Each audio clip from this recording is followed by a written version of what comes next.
And the prayer will be led by Mr. Aslan MA from the Ministry of Religion Affairs, Republic of Indonesia. Mr. Aslan, please.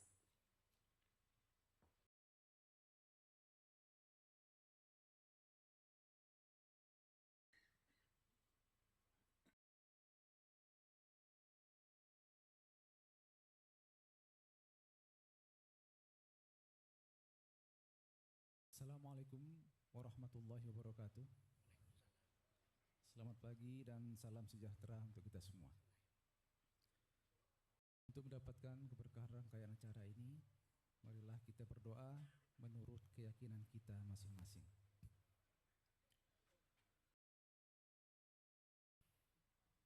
A'udzubillahi minasyaitonirrajim. Bismillahirrahmanirrahim. Alhamdulillahi rabbil alamin. Wassalatu wassalamu ala sayyidina Muhammadin wa ala alihi wa sahbihi ajma'in.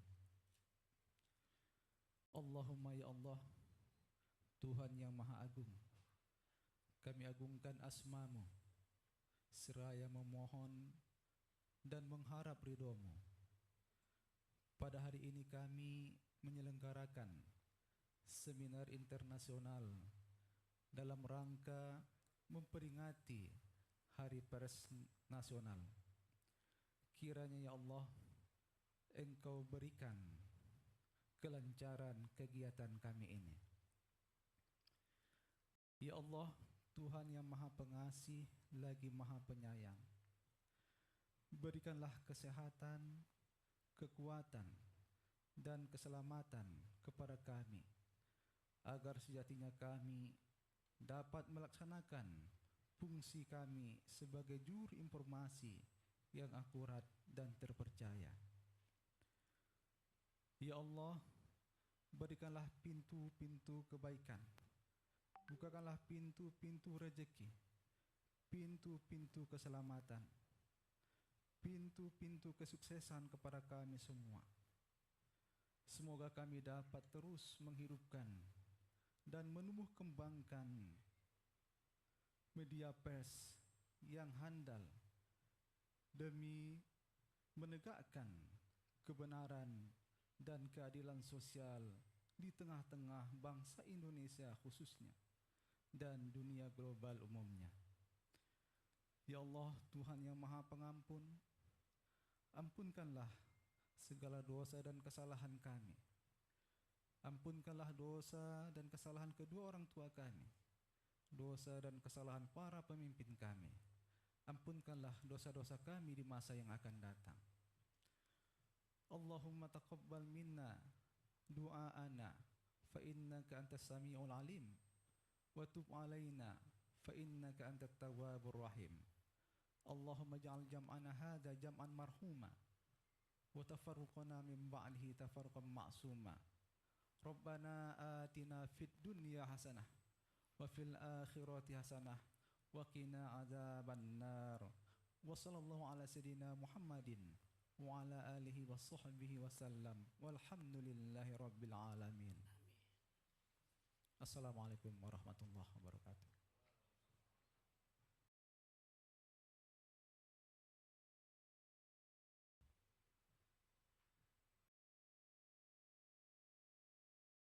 Thank you very much, Mr. Aslan. The distinguished participants that join with us via offline and online or Zoom meeting, being the host of this seminar, Mr. Atal S. Depari, as the President of Confederation of Asian Journalists, is happy to present the opening speech. Mr. Atal S. Depari, please.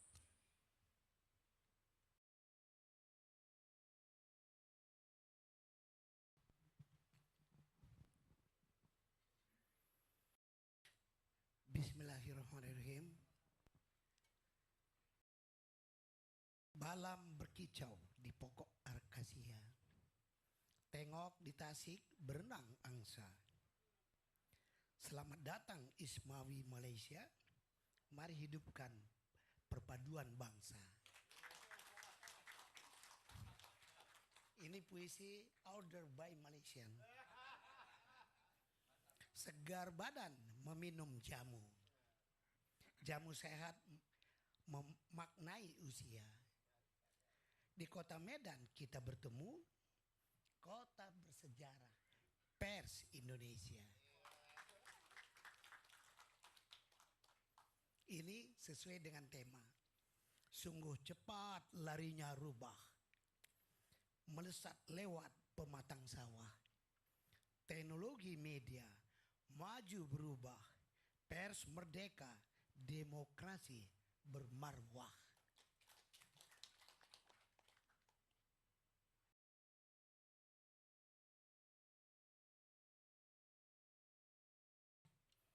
Baru pidato ya. Pidatonya by text.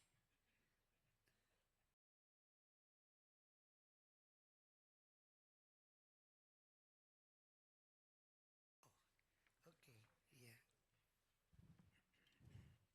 Assalamualaikum warahmatullahi wabarakatuh. Salam sejahtera bagi kita semua.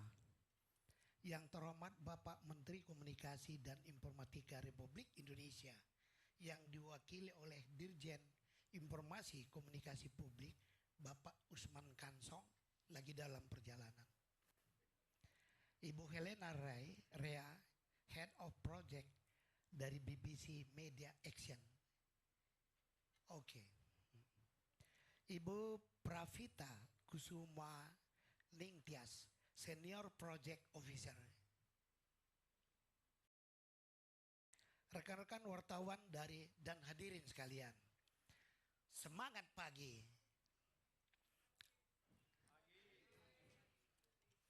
Selamat datang di seminar internasional yang luar biasa ini. Seminar yang bertajuk Media Massa yang Berkelanjutan dalam Tantangan Digitalisasi Platform Global. Ini nantinya akan membahas mengenai disrupsi yang dihadapi oleh media. Kegiatan ini merupakan bentuk kolaborasi yang melibatkan Confederation of Asian Journalists, CAG, PWI, dan BBC Media Action. Perkenankan saya hadir di depan forum ini tidak hanya sebagai Ketua Umum PWI, tetapi juga sebagai Presiden CAG. Yang pada Oktober 2022 lalu di Bali, saya selaku Ketua Umum PWI menjadi Presiden CAG berdasarkan giliran di antara organisasi wartawan di seluruh negara anggota ASEAN kecuali Brunei.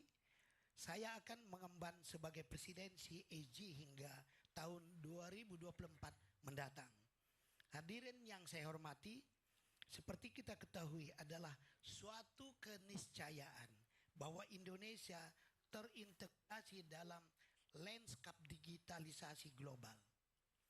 Kita secara fair mesti mengakui Google, Facebook, Amazon, Microsoft, Apple, Alibaba, Twitter, dan lain-lain telah memberikan banyak manfaat pada kehidupan sosial dan ekonomi. Pengembangan ilmu, pengetahuan, dan teknologi, kebebasan berekspresi, ekonomi kreatif, dan bahkan proses berdemokrasi. Namun, disrupsi yang mereka timbulkan juga sesuatu yang nyata dan dapat dirasakan di hampir semua bidang kehidupan. Tidak ada sektor yang menghindar dari transformasi digital. Sektor media dan profesi wartawan termasuk yang mesti mempersiapkan diri untuk menerima kebaikan sekaligus mengantisipasi keburukannya. Bagi para pengelola media dimanapun saat ini, semakin sulit menghindari integrasi ke dalam ekosistem, disrupsi konten dan pengguna, dan periklanan yang dikendalikan platform digital global. Persinggungan jurnalisme dengan teknologi menunjang disrupsi konten, penambangan dan data dan layanan periklanan yang dioperasikan platform digital sepertinya hanya soal waktu dan intensitas.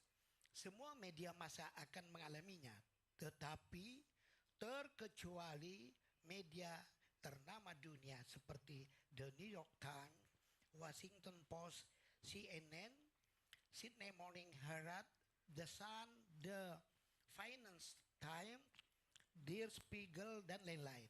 Termasuk di Indonesia. Sebut saja seperti Kompas, Metro TV, Jawa Post, dan masih banyak lagi. Hadirin yang saya hormati, teknologi digital menghadirkan kemungkinan-kemungkinan baru yang menggiurkan untuk memproduksi konten, menciptakan interaksi, dan menjangkau halayak secara lebih intens. Dalam perkembangannya, memang banyak pengelola media yang kecewa terhadap perilaku platform digital dan berpikir untuk meninggalkannya. Namun sangat sedikit yang benar-benar melakukannya. Sebagian besar lainnya seperti tidak bisa meninggalkannya. Meskipun demikian, penting untuk sungguh-sungguh dipikirkan bagaimana agar penerbit atau pengelola media tidak sepenuhnya tergantung pada platform digital. Penerbit semestinya tidak hanya mengandalkan kerjasama dengan platform digital dalam mendistribusikan konten, meraih pendapatan, dan mengelola data pengguna. Saat penerbit harus senantiasa memiliki opsi lain di luar kolaborasi dengan platform digital untuk ketiga hal tersebut di atas. Kemandirian penerbitan di hadapan platform digital ini sangat fundamental sifatnya untuk keberlanjutan hidup media. Sejauh ini platform digital tampaknya masih memiliki kepedulian terhadap kualitas jurnalisme dan demokratisasi arus informasi. Namun perlu ditegaskan bahwa motif utama di balik uluran tangan platform digital ke kalangan penerbit sesungguhnya bukan di situ. Pada galipnya platform digital adalah kekuatan bisnis yang orientasi utamanya adalah peraihan keuntungan ekonomi semaksimal mungkin untuk diri mereka sendiri. Platform digital akan mereka lakukan dengan memanfaatkan jerih payah penerbit dan pengelola media, termasuk memanfaatkan konten jaringan dan kekuatan merek pada penerbitan media. Lebih dari itu, fakta-fakta menunjukkan kerjasama penerbit dengan platform digital adalah bentuk hubungan yang cenderung berat sebelah. Bahkan kalau tidak mau disebut sama sekali tidak ada kerjasama yang win-win. Platform digital lebih banyak mengendalikan, penerbit lebih banyak dikendalikan. Platform digital dapat secara tiba-tiba mengubah sistem algoritma dengan dampak yang serius terhadap distribusi konten dan mode konten berbayar penerbit tanpa memberitahukannya terlebih dahulu. Platform digital dapat memaksakan bentuk kerjasama yang cenderung merugikan penerbit secara sepihak. Selain itu, tidak ada transparansi tentang nilai iklan dan data pengguna terkait dengan konten penerbit yang dimanfaatkan platform digital yang semestinya menguntungkan kedua belah pihak. Hadirin yang saya hormati, di forum seminar ini kita diskusikan bersama bagaimana jalan keluar dari ketimpangan ini. Kami berharap ada jalan keluar, ada solusi terkait kerjasama bisnis yang win-win antara platform digital dengan penerbit. Di sini juga hadir narasumber seperti Prof. Rod Sims, ada di depan, guru besar di bidang kebijakan publik dari Australia National University. Bapak Nelson Yap, anggota Dewan Pers Australia. Dr. Agus Sudibyo, inisiator Publisher Right Indonesia, dan Dahlan Dahi, CEO Tribun News. Mereka akan menyampaikan pemikiran, gagasan, dan belajar dari negara lain mengenai publisher right. Tentu, dari mereka kita juga bisa belajar dan bertukar ide mengenai bentuk kerjasama bisnis yang win-win antara platform digital dengan penerbit. Juga hadir di pagi hari ini teman-teman wartawan Malaysia yang tergabung dalam ISWAMI, Ikatan Setia Kawan Wartawan Malaysia Indonesia, yang dipimpin langsung oleh Datuk Mukhtar. Berdiri. Datuk Mukhtar Hussein, sahabat kita. Kehadiran rombongan wartawan Malaysia menghadiri acara ini memberi bobot mengenai kebersamaan ASEAN, khususnya wartawan dan pengelola media dalam menghadapi disrupsi teknologi. Mari kita memanfaatkan momentum seminar ini untuk kita bertukar informasi dan belajar dari para ahli di bidangnya. Juga memanfaatkan semangat Hari Pers Nasional 2023 yang kali ini mengambil tema Pers Bebas, Demokrasi Bermartabat. Seperti diketahui, tahun 2023 ini Indonesia memasuki tahun politik. Pers juga menjadi bagian dari persaingan politik yang pemilu presiden dan pemilu legislatif yang akan berlangsung serentak pada tahun 2024 mendatang. Tentu kita berharap pers Indonesia tetap bebas, tetap menjaga independensinya di tengah hiruk pikuk para buzzer politik, dan kebebasan pers di Indonesia masih tetap terjaga dalam koridor kode etik jurnalistik sehingga bisa ikut mewarnai demokrasi yang bermartabat. Hadirin yang saya hormati, dalam kesempatan ini perkenankan kami mengucapkan terima kasih kepada BBC Media Action yang diwakili oleh Ibu Helena yang mendukung kegiatan yang merupakan kolaborasi antara CAG, PWI dan BBC Media Action.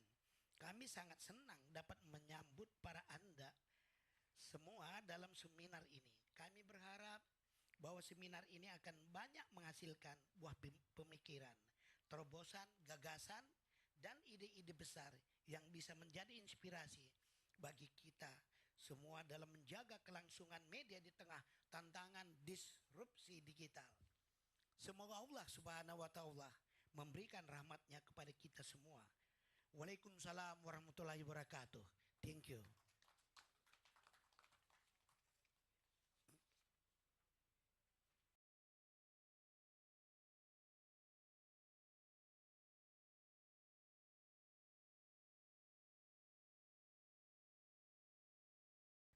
Baik, selanjutnya kami persilakan untuk Bapak Ibu atau Bapak Ibu beserta peserta ya. Baik. Baik, kami persilakan untuk berfoto bersama Bapak Atal dan Bapak-bapak lainnya untuk berdiri. Kita akan berfoto bersama. We will do the photo group session. Peserta tetap di sini tapi berdiri kali ya Bu ya. Kami persilakan untuk berdiri. Ladies and gentlemen, would you please stand up because we would like to do the photo group session. Thank you.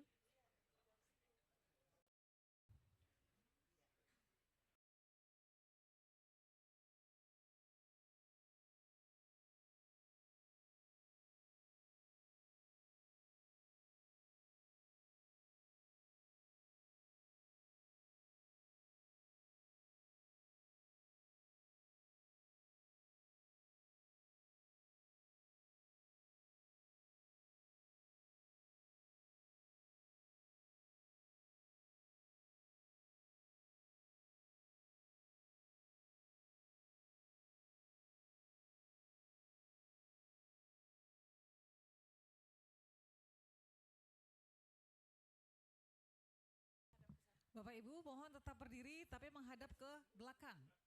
Di balik, ngadapnya di balik Bapak Ibu. Supaya dampak backdropnya. Dan Bapak Ibu, terima kasih banyak Pak Atal. Satu pantun nih buat Pak Atal sebelum ditutup menuju ke panel discussion. Bapak dan Ibu, satu buah pantun buat Pak Atal. Betik muda dibuat halwa, halwa dimakan enak dirasa. Kalau Pak Atal yang jadi presidennya, si Eji pasti luar biasa. Tepuk tangan buat Pak Atal. Baik, terima kasih banyak. Bapak Ibu, Pak Atal. berkenan untuk meninggalkan tempat karena masih ada acara lain yang harus dihadiri oleh Pak Atal. Kami ucapkan terima kasih atas kehadirannya dan sampai ketemu lagi di acara yang berikutnya.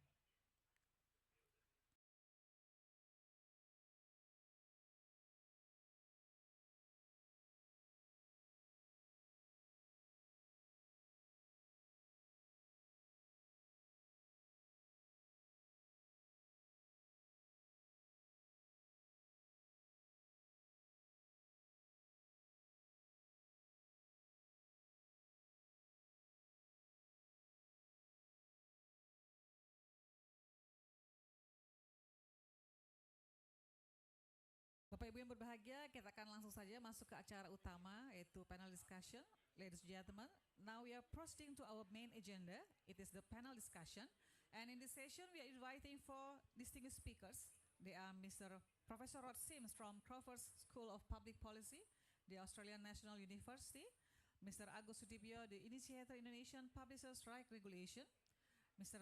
Nelson Yap, member of Australian Press Council Board, member Local and Independent News Australia, and Mr. Dahlan Dahi, the CEO of Tribune Network. And this session will be led by our beautiful moderator, Mrs. Cherstina Chelsea Chan, the academician Media Law Studies, as well as the assistant to Secretary General of Confederation of Asian Journalists. And we are saying that all the speakers and moderators are in front of us. And ladies and gentlemen, let's give a big welcome to our speakers and moderator. So, Mr. Chelsea, the floor is yours. Thank you.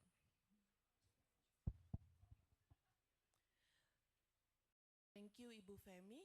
Good morning to all of you, and good morning to distinguished speakers around me. And allow me to start the session with the information about the list of speakers, of course. As you may know that the initiate speakers, according to the program, before the panel start, it should be the speech from representative of Minister of Information and Communication, in this case, Director General of Information and Public Communication, Mr. Usman Kansong. But we just received news from his staff that he actually on his way to this venue from the University of North Sumatra. So I ask for your kindness that we still can start our panel right now, and when Mr. Usman Kansong arrive, then we will give him the floor for his speech representing as representative of the minister. Will that be okay for you for the floor? Thank you very much. Thank you very much. So I would like to check with our colleague from the IT team to make sure whether Professor Rod Sims already in the Zoom meeting. Does he already, Mr. Sam? Not yet. Okay, no problem. We already informed him that the session will start by 9:30 actually. So it's understandable that maybe he's still in his position to start to join the Zoom meeting, because his current position right now is in New Zealand, specifically in Auckland. So the time zone is very different from Jakarta and Medan time. So we're gonna start with Mr. Nelson Yap, member of the Australian Press Council, but also the founder and board member of Local and Independent News, in this case, Lina, from Australia.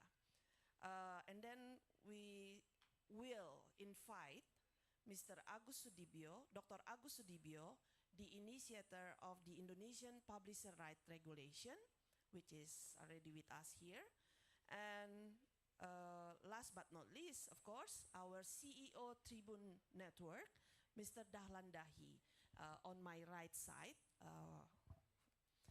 So there will be a session for dialogue or discussion from the floor to the speakers in terms of clarification of their idea, or probably you want to share your point of view. We will start after the panel finish. So please join us until the end of the seminar, and please be in a good spirit when we join this session. So allow me to inform you in terms of the topic, why we choose the topic digital disruption and sustainable media ecosystem governance. For sometimes the Indonesian publishers, in the process of having this process to get in touch with the international digital platform, to make sure that the product, the quality of their journalism product can be used in a proper and appropriate manner. In terms of business side, there is a problem facing by the publishers in Indonesia, especially because Indonesia have by population, it's more than Australia. Nelson said about that yesterday. And the international digital platform will be very, very eager to keep the market in Indonesia alive, to make sure that the publishers can cooperate with them. But of course, we're gonna hear directly from the speaker's point of view and their experience directly. So just to start with, allow me to invite Mr. Nelson Yap for your session. Each speakers will have 15 minutes, so please make use of the time available. Thank you. Let's give an applause for Mr. Nelson Yap. Thank you.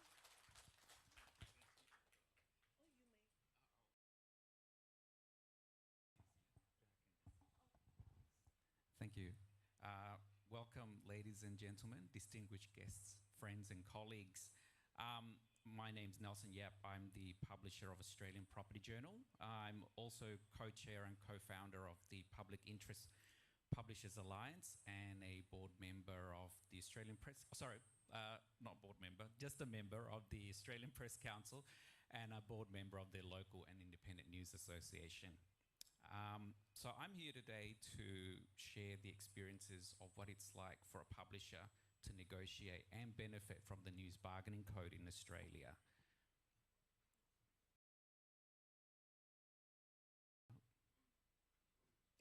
Press that button. Okay, excellent. So the Publishers Publishers Alliance, I'll call them PIPA, we were formed in 2021. When the Australian government announced that the News Bargaining Code would be introduced earlier that year, it was embraced by all the publishers in Australia because we thought finally we're going to get some sort of revenue or some sort of recognition for all the work that we've done. But after the code was shortly, introduced in Australia, we quickly noticed that independent and small publishers were ignored by the digital platforms. So before the code was, passed by Parliament, they had done deals with the major media companies, which were News Limited, 7 West Media, 9, the ABC, and a select number of medium-sized publishers. But they didn't do any deals with the independent publishers or the smaller ones. In fact, before the code was introduced in Australia, Facebook, we call it unfriended, but they blocked all the news websites and government websites in Australia. At the time, they said it was an accident, but we have seen since then that it wasn't an accident. It was a deliberate strategy to bully the Australian government so they wouldn't designate Facebook under the code. Now, it'll be interesting because we have got 26 million people.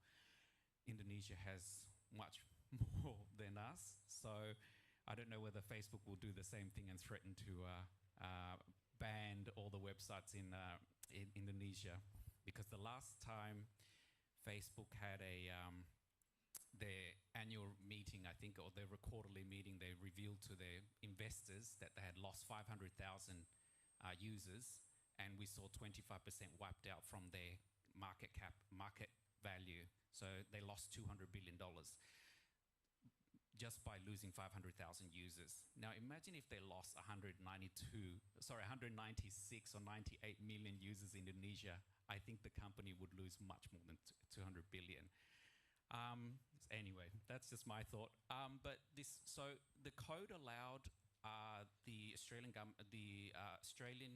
Communications and Media Authority to establish a process where publishers could join and basically be found to be eligible news businesses.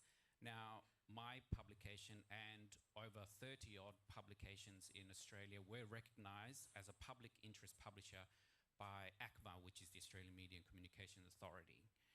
But despite being recognised, we still couldn't get the digital tech platforms to talk to us. They ignored all our emails and all our phone calls, all kinds of communication, because they weren't designated under the code.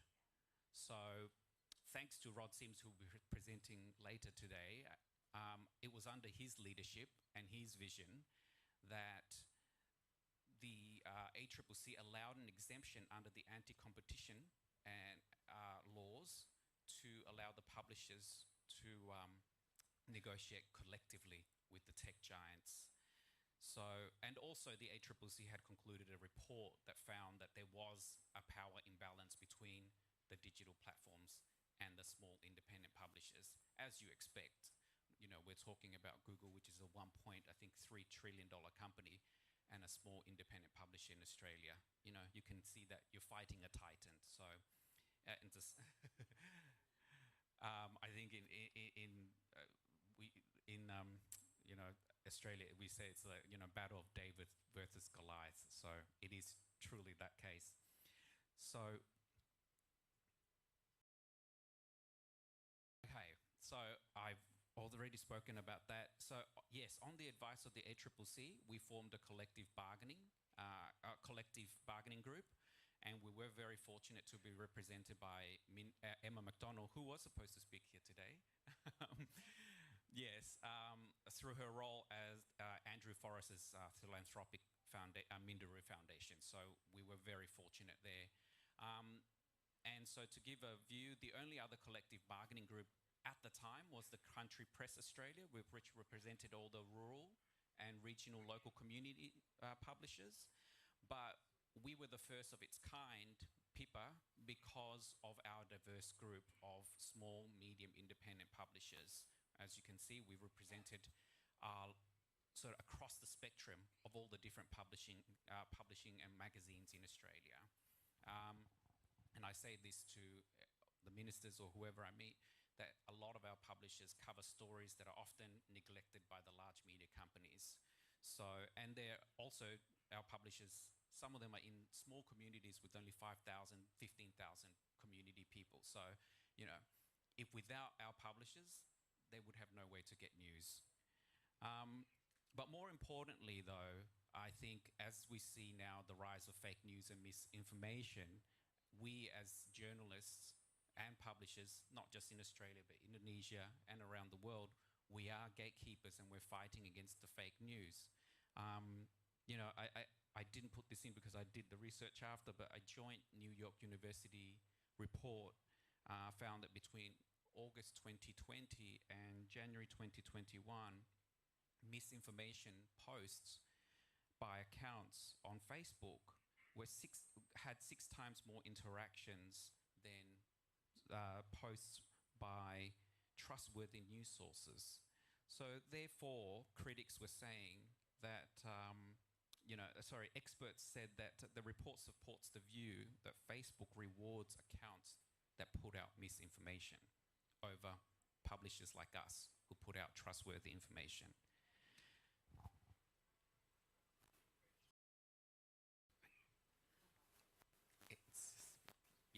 So that's a list. I won't read it out, but that's our list of publishers in our group of 24, as I said. So in August 2022, almost a year later, our 24 publishers were lucky to secure a deal or funding from Google, but Facebook continues to refuse to negotiate with us.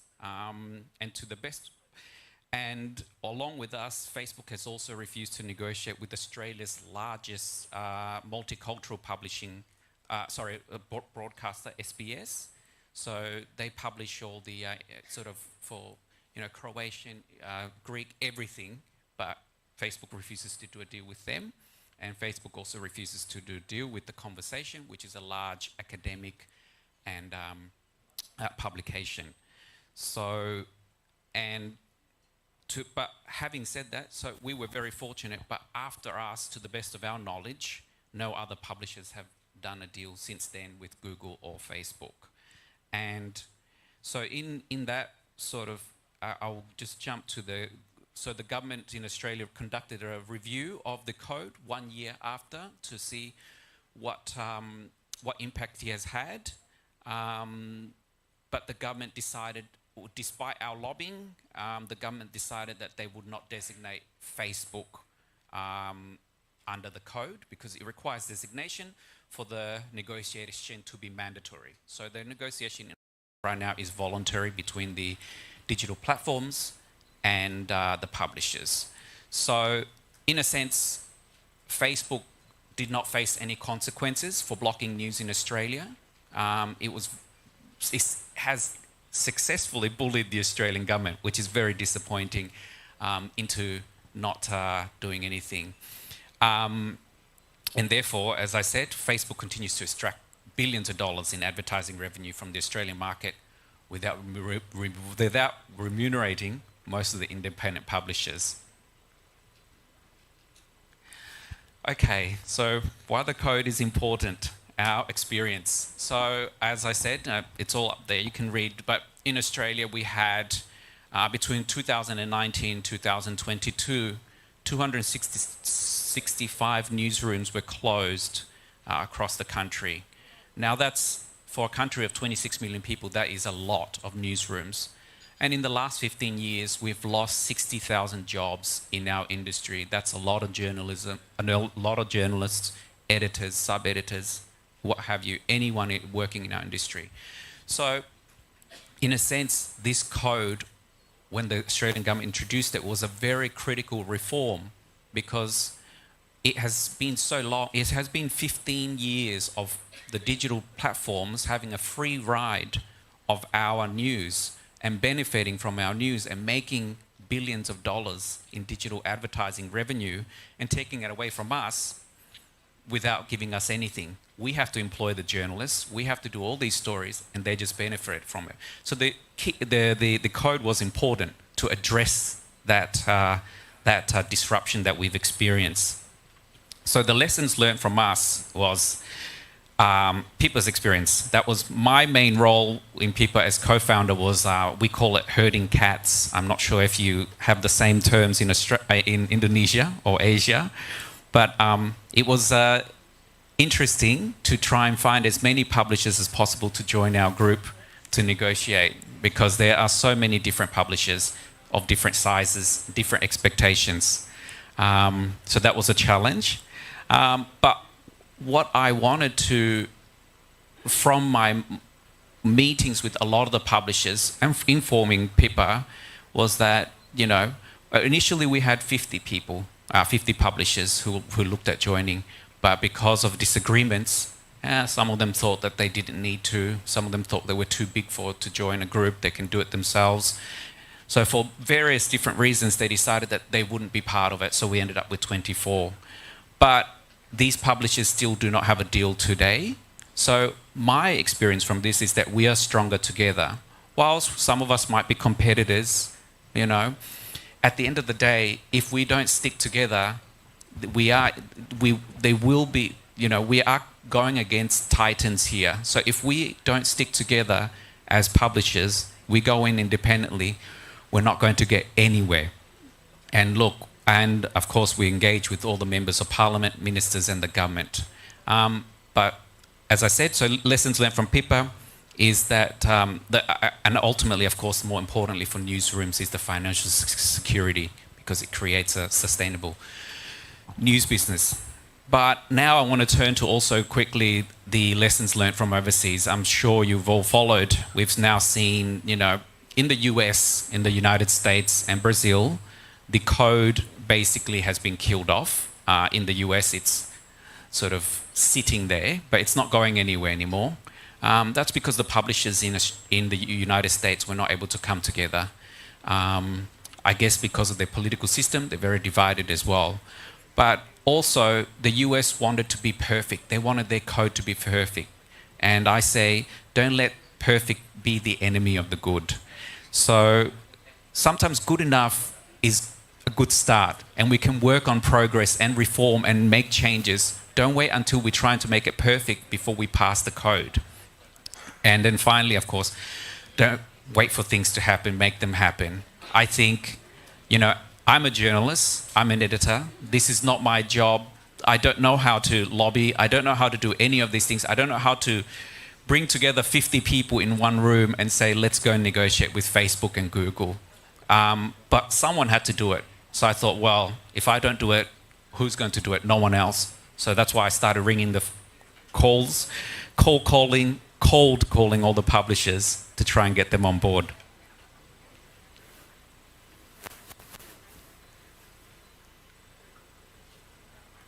Okay. There's a delay. Oops. Oh no. So funding, that's just a quick slide. Yes, so now in Australia, where, as I said again, and Chelsea has mentioned, we are a small population. We have only got 26 million people, so our media companies are smaller than yours. But publishers, large and small, in Australia have benefited from the deals that have been done with Google and Facebook. These multi-year deals between 3 to 5 years and have brought in over $200 million to local news businesses in Australia. So, and we saw that with the Guardian newspaper.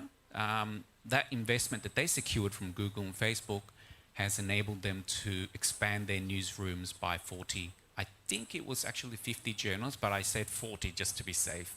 So the Guardian is just one example of many newsrooms in Australia that have benefited. So from Pippa, our own experience from our 24 publishers, as I said, we secured funding from Google. And to their credit, since we have made a deal with Google, we signed our deal with Google, they have recognized our value to their, they have recognized our value to their platform. And we've had a very positive working relationship with Google, which so it should be. And also we've received a lot of mentorship from Google and participated in a lot of training programs, particularly in digital disruption. We wanted to learn what's the best approach, how are we sort of reaching our new audiences. And at the end of the day, we also know that, Google has access to all the data analytics, so they can share that vision, that sort of data with us to help us navigate this digital disruption. But from my experience, an independent publisher and owner of Australian Property Journal, the funding from Google has allowed me, just in my example, to hire more journalists. I've also started an internship program with universities to train young journalism students. We've also expanded our public interest journalism news coverage. So we're doing a lot of stories about homelessness, social housing, climate change. So all these things. We've upgraded our digital infrastructure, launched new products, and we've also grown our traffic as well. And that's just in the first 6 months. So actually our first 6 months was February the 1st. So, and that's just in 6 months what we've achieved from Google funding. And we have all, as I said, publishers, large and small, secured multi-year deals. So imagine what multi-year deals can do for Indonesian publishers if we have achieved that in just 6 months. So my final thoughts are that, and we've seen this in the Treasury Review in Australia, is that Google and Facebook are just the start. We've got digital disruption, but digital disruption has now evolved into the social media disruption. Because as now, no doubt you've now noticed in Indonesia, that the millennials and the Gen Z news audiences, they turn to social media to get their news. So therefore, in Australia now, the government is considering expanding the code to include Instagram, TikTok, YouTube, Microsoft, and the Apple News platform. And I think the Indonesian government, and particularly looking at the code, should consider expanding it to the social media platform as well, because that's where a lot of the people are getting their news. Research from Oxcom in 2022 found that 29% of teenagers are getting their news from Instagram. And I actually said Instagram twice. 28% are getting their news from TikTok and 28% from YouTube. I should have fixed that mistake. Sorry.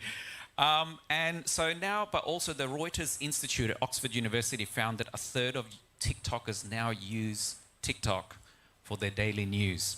Now, and YouGov Global Profiles did a research and found that 2 in 3 people in Indonesia and Vietnam, that's 67% of the population, yes, that's right, use social media as a source of news. That's the highest rate globally and higher than the global average of 46%. I think if you look closely, Australia, we are around, well, we're 33%. So you have an audience that's twice as engaged with social media when they get their news.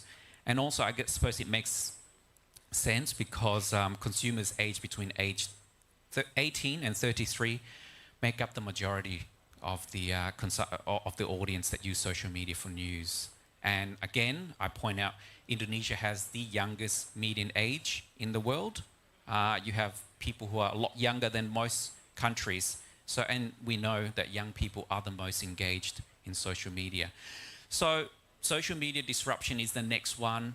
Google and Facebook are great, you know, to get the code started. They're great, but we also have to consider that in order to preserve journalism, and what we do is a public good, we are just as important as hospitals, roads, and all those things. We sometimes, I think, in the media don't sort of see ourselves doing public good, because I have to confess, a year ago, before I started doing this, I just saw myself as a journalist writing stories every day, you know, filing in your stories and then going home and thinking that's done, that's fine.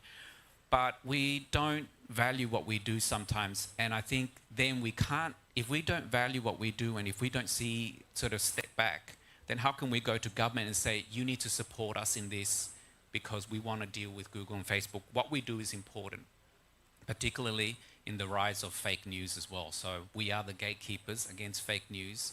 Without us, the government will have to contend with a lot of misinformation and fake news that's on social media. And that will destabilize, and it's not healthy for democracy. So what we do is healthy for democracy. And it is, we are a critical pillar in democracy. Thank you very much. Thank you, Pak Nelson. Allow me to call you Pak, as we usually here in Indonesia, for respecting the male gentleman, whether it's married or unmarried yet. So please bear with me. So, Bapak dan Ibu, okay. Bapak dan Ibu, allow me to speak in bahasa a little bit, just a little bit. Bapak dan Ibu, untuk informasi bahwa penterjemahan dari bahasa Inggris ke bahasa Indonesia sebenarnya tersedia dalam caption di dalam ruang Zoom. Jadi jika membutuhkan bantuan penterjemahan tersebut, kami persilahkan untuk bisa mengakses dari device masing-masing di link Zoom yang disediakan oleh panitia atau di YouTube yang disediakan oleh panitia. So, back to English. Back to English. Another information from the committee out there that Mr. Usman Kansong, our Director General, is already on his way to this venue. But the traffic in Medan is unpredictable as we experience these 2 days in Medan. So please bear with me too for this, and also the speakers. But Mr. Usman Kansong committed to be with us later soon. In the meeting room right now, we have Professor Rod Sims. Do we have Sam Oliver? Is he? Yes? Okay. Can you show him in our screen, please? Hi. Hello, Professor Rod. How are you? Ah, okay. One moment. We haven't heard your audio yet. Oh, I'm sorry. Can you hear now? Yes, loud and clear. Thank you very much. So, Professor, just to inform you that we already opened the seminar by official opening. We just finished with that. And then we already invite Nelson Yap as the first speaker, because it's my apology if it's a bit of the structure of the speakers is a bit changing, because we understand that you are kindly agree to speak with us even though you are on holiday. So really appreciate your time right now. It's very valuable for us. And we can see you from our screen in front of us. So you are facing the seminar room right now with about 100 participants. And most of us agree that we can start and still using English as our language for the seminars. And it's being translated to Indonesian in the caption, which is you can also see from your screen in the Zoom meeting. But it's in Indonesian anyway. So you may start speaking in English as you, of course, your native language, and we gonna follow, and the participant will follow also with Indonesian from their devices here. So Professor Rod, let me introduce you that Professor Rod Sims agree with us to speak in this National Press Day conferences, and it's his second participation actually, because last year he spoke with us also in Kendari. He did it during his term as the president of the Australian Competition Authority. And this year, Professor Rod Sims will speak with us as his current academic role, Professor of Cravert School of Public Policy from the Australian National University. But he's currently in Auckland. So we appreciate your time, Professor. So as you may know that the topic of today is still related to the process and the effort from the Indonesian publishers to have the bargaining code and the publisher right to be established in Indonesia. In front of us, publisher owners and also academician join us, and the government official also with us. So we allow us to invite you for 15 minutes to share your thought about this. Thank you, Professor. Let us applaud him to encourage Professor. Thank you. So time is yours.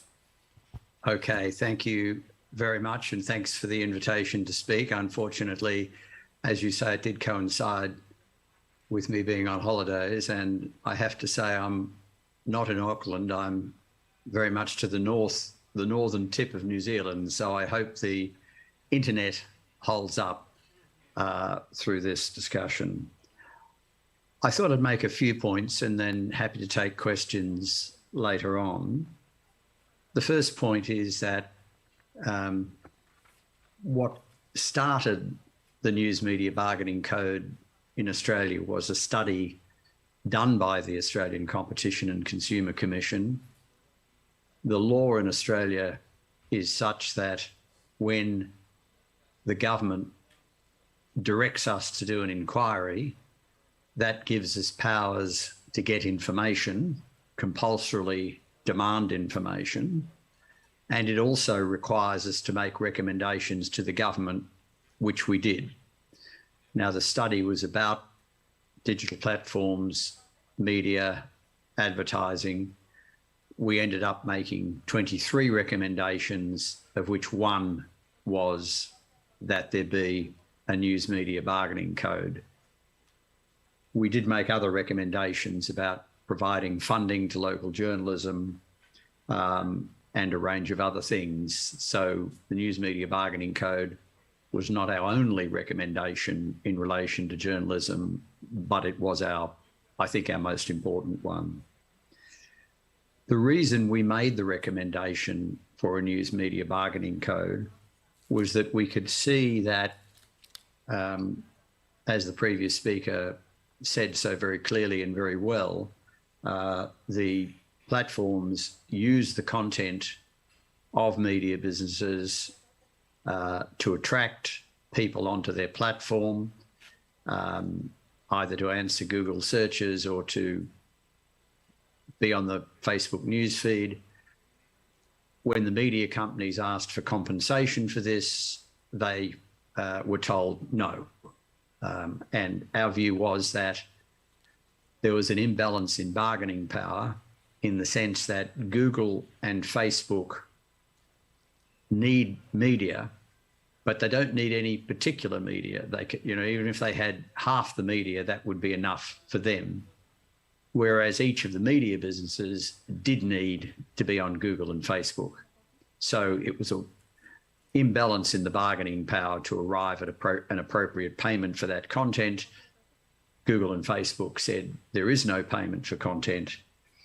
The concern we had and the government had was that, again, as the previous speaker just said, journalism is fundamental for democracy. It is a vital ingredient of a well-performing democracy.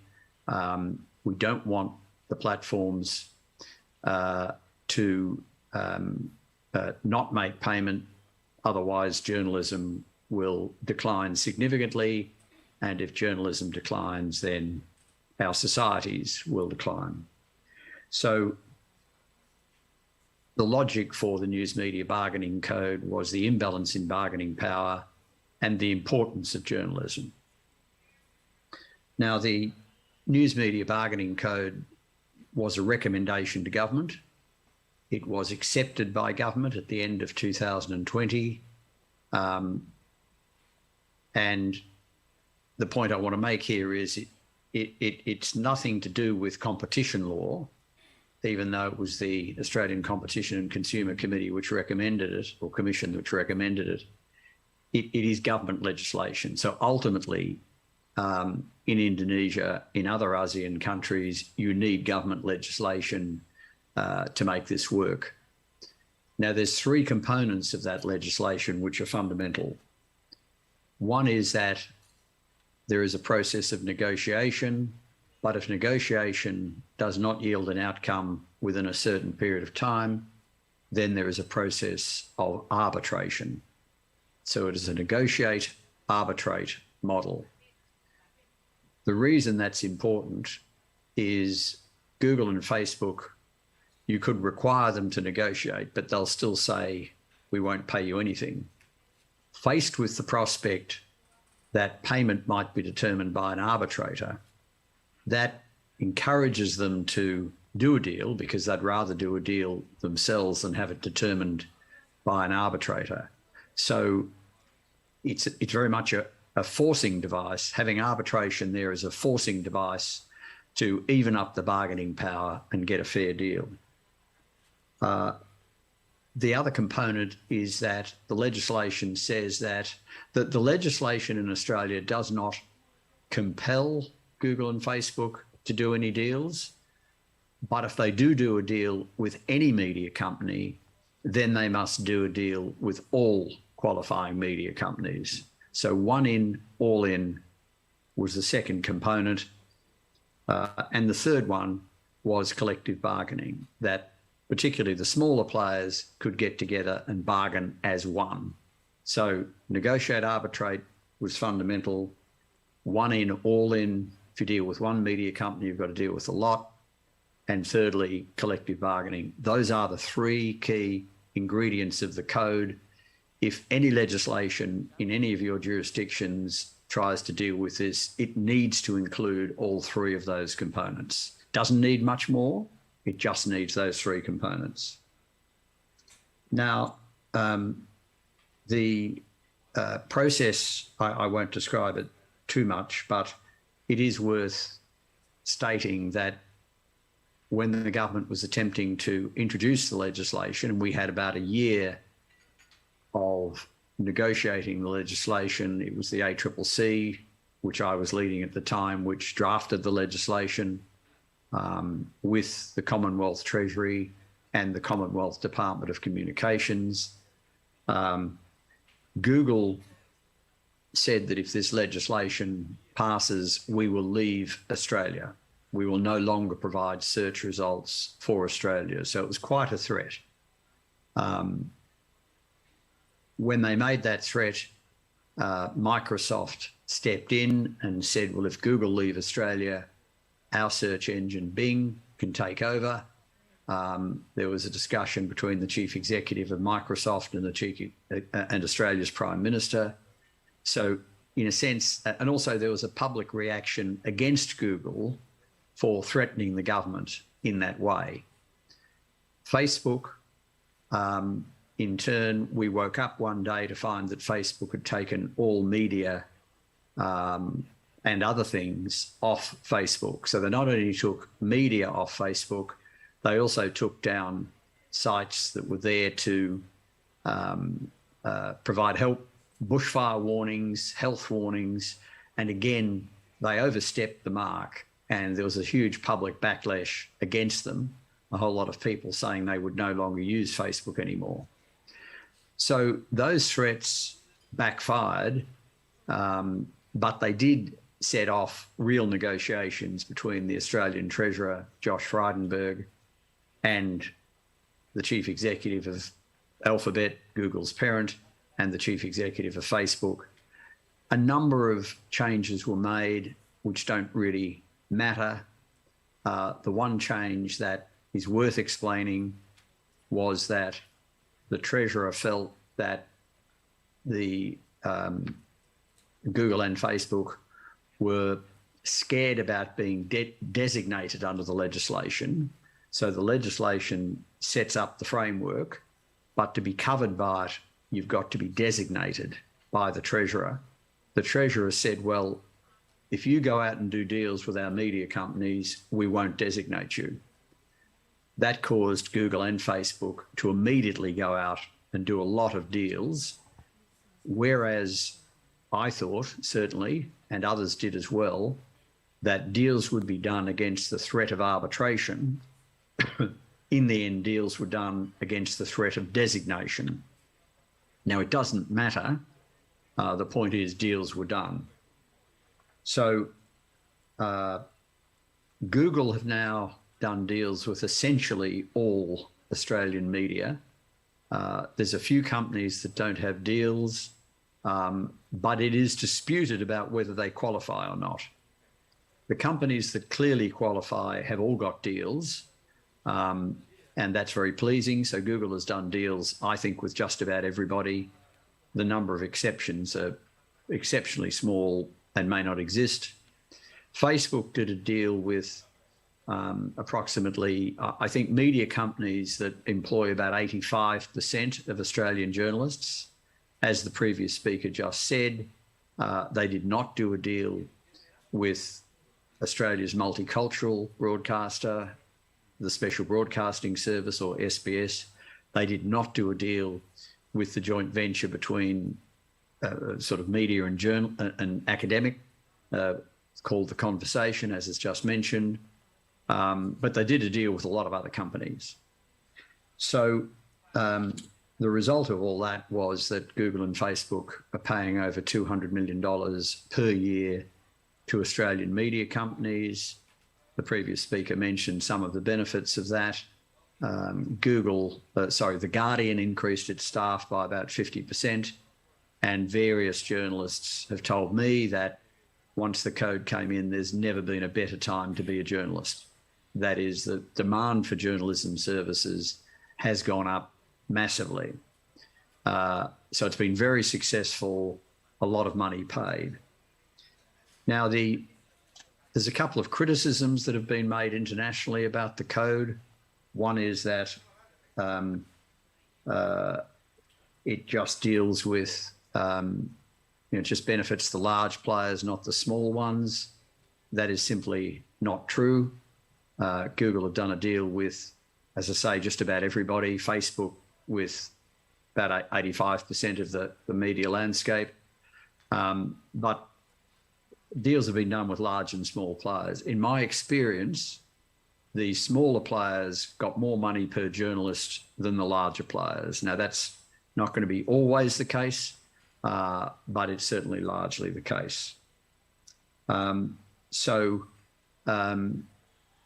It's been a very successful process.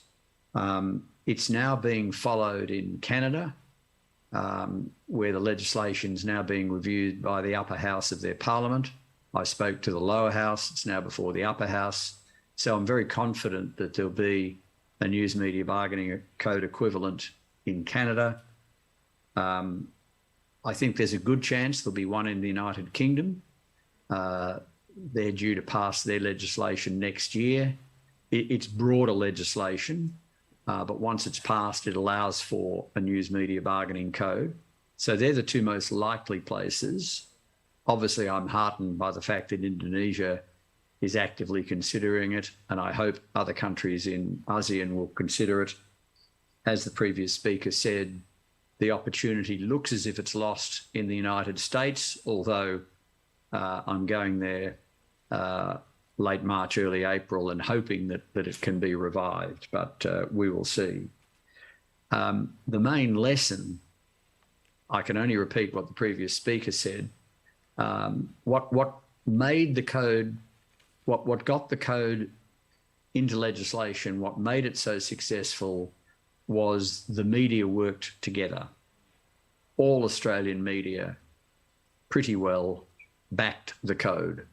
Even newspapers to the right and to the left of the political spectrum, they joined together and lobbied the government to get the code. And with the code in place, then deals were successfully done. Now, those deals are in place for 3 to 5 years. There is provision under the legislation, which the previous speaker again said, for the code to be extended to other platforms. That would require further consideration. We have a new government in Canberra at the moment, and it's got a lot of priorities. I'm sure it will get round to this issue, but it's got a lot on at the moment, having just come to government with a whole range of problems confronting them. So I don't think we've heard the last of other platforms getting designated or threatened to be designated. And it may well be that action is taken against Facebook for not doing deals with the SBS and the Conversation. I think we're still fairly early stages with a government that's had other priorities. So look, I'll leave it there to stick within your timing, but happy to answer questions at an appropriate stage. So thank you very much. Thank you, Professor. Thank you very much. We give you applause from here. So you don't mind to continue with us for another 20 minutes, perhaps? Yes, I can certainly do that. Okay, thank you very much. But to inform you that we already have our Director General of Information and Public Communication, Mr. Usman Kansong. Let's give applause to Mr. Kansong. Yes, he's here in terms of his role to representing the Minister of Information and Communication and Informatics.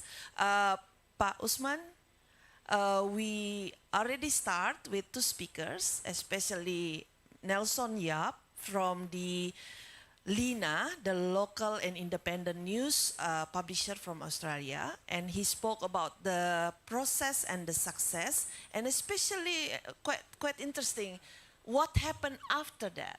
Yes, what happened after that is, I think it's very quote, yeah, to be quote here. And from Professor Rod Sims, you actually met him also in Kendari via Zoom, and he emphasized about the process of legislation, but also he talked about whether the the three components, the negotiation and arbitration process, the legislation itself, and of course, how to encourage the media groups to be able to cooperate each other strongly, to have and to pass the regulation as needed, as initiated by the media community, in this case, Pak Agus Sudibyo and the network. So, Pak Usman Kansong, if you don't mind, we would like to invite you in this moment right now to speak about some of the progress that we already have at the House of the Minister. Time is yours, please.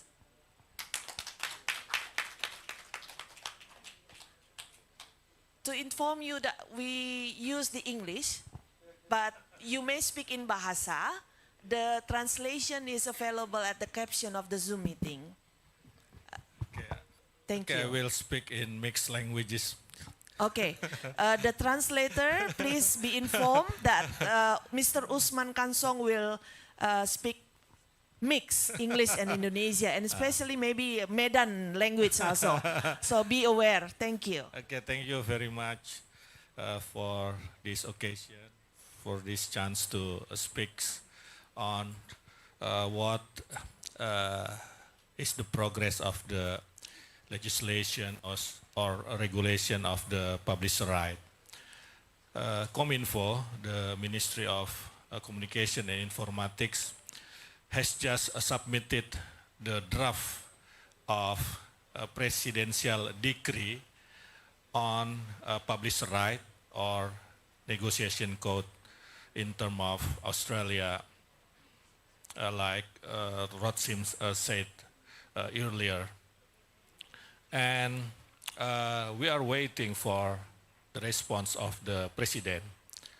We have to submit the draft. We call it, we ask from the president the initiative right to initiate to developing or to form the legislation. We have had draft, but after president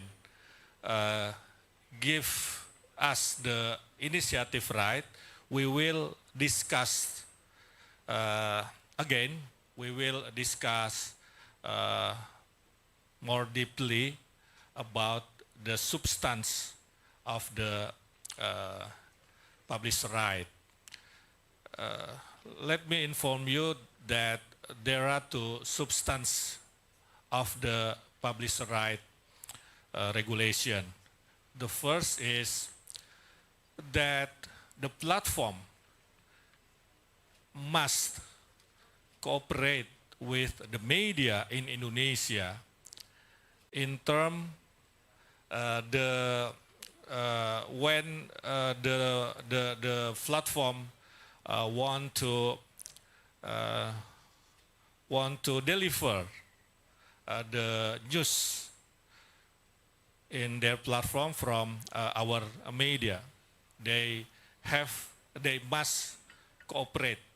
They must negotiate with our media.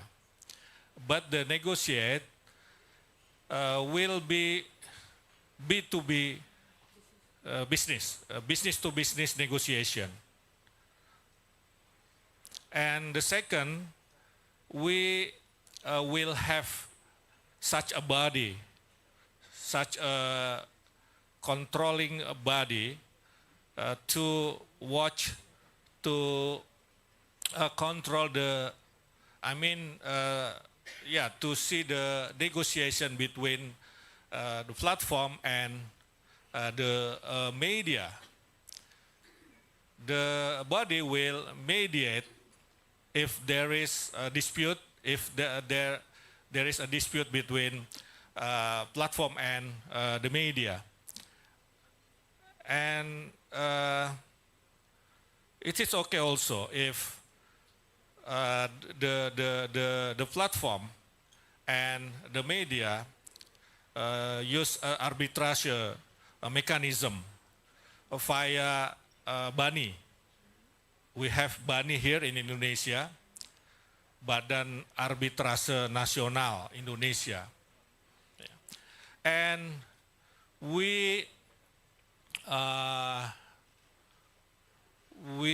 the regulation will give the right to press council to control, to watch, to see, to mediate the cooperation between platform and the media. Because the position of the government, we are not recommending to form new special body. So we will use the existing body, that is press council.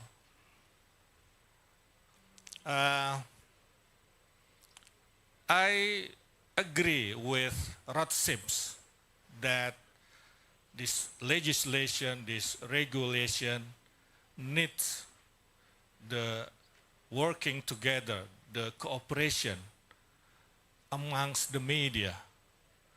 The media in Indonesia and the government should be united. Should be united. We don't want in government that there is a dispute or there is differences opinion between amongst the media in Indonesia. So we should unite here if we want to regulate the platform. And the position of the government here that we have press freedom here in Indonesia. So we will regulate the economic aspect, not the press or journalism aspect. That's the first. And the second, we regulate, we govern the platform, not regulate or govern the press. Yeah, because we have press freedom here.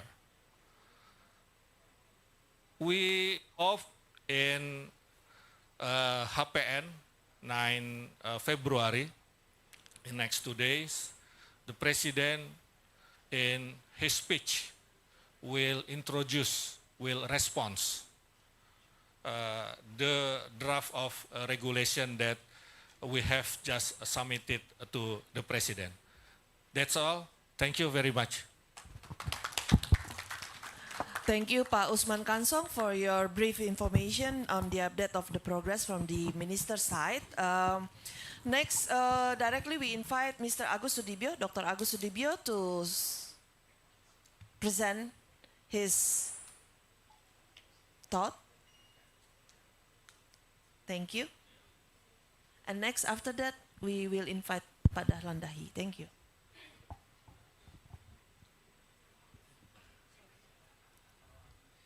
Thank you, Chelsea. Bismillahirrahmanirrahim. Assalamualaikum warahmatullahi ta'ala wabarakatuh. First, thank you for CIG, PWI, and PPC Media Action for invite me to join in these important meetings. And it's really nice to meet all of you, especially colleagues from other country in Southeast Asia region, especially from my friend from Malaysia, tepuk tangan. And also my friend from maybe Vietnam, Thailand, Philippines that join in this seminar. I would like to share the experience of Indonesia media community to the advocacy for news media bargaining codes, and then also I would like to share the idea for the need for inter-country media association caucus or alliance for together to the same advocacy.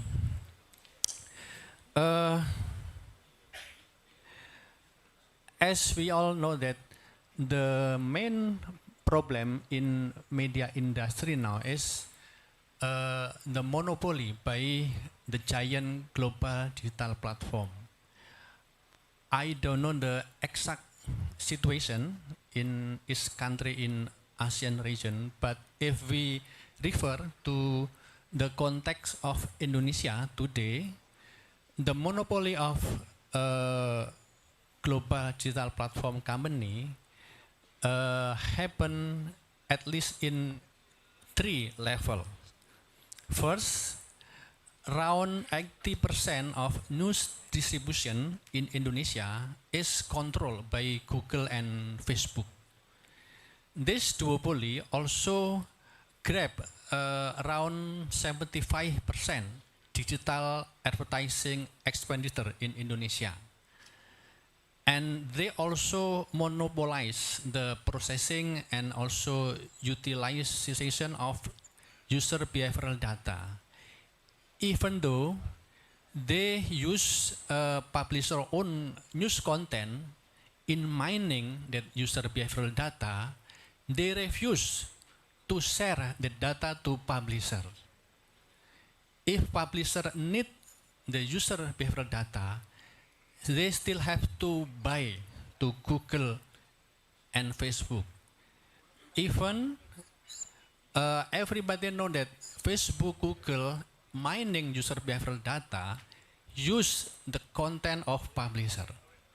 I think it's not only Indonesia problem, it's a problem in every country. Also, I think in Australia also. So in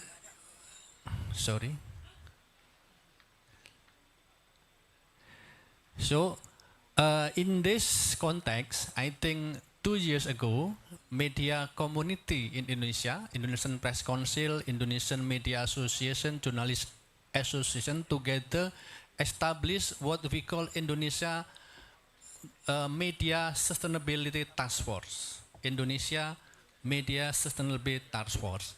And this task force tried to initiate the drafting and the advocacy of Indonesia News Media Bargaining Codes, which refer to EU Publisher Right and the Australian News Media Bargaining Codes. But it's important to know that this code actually not designed as a hostile gesture against the global digital platform or to undermine their positive contribution. Rather, it is an initiative to create two-way value exchange or to realize the mutually beneficial relationship between news publisher and digital platform.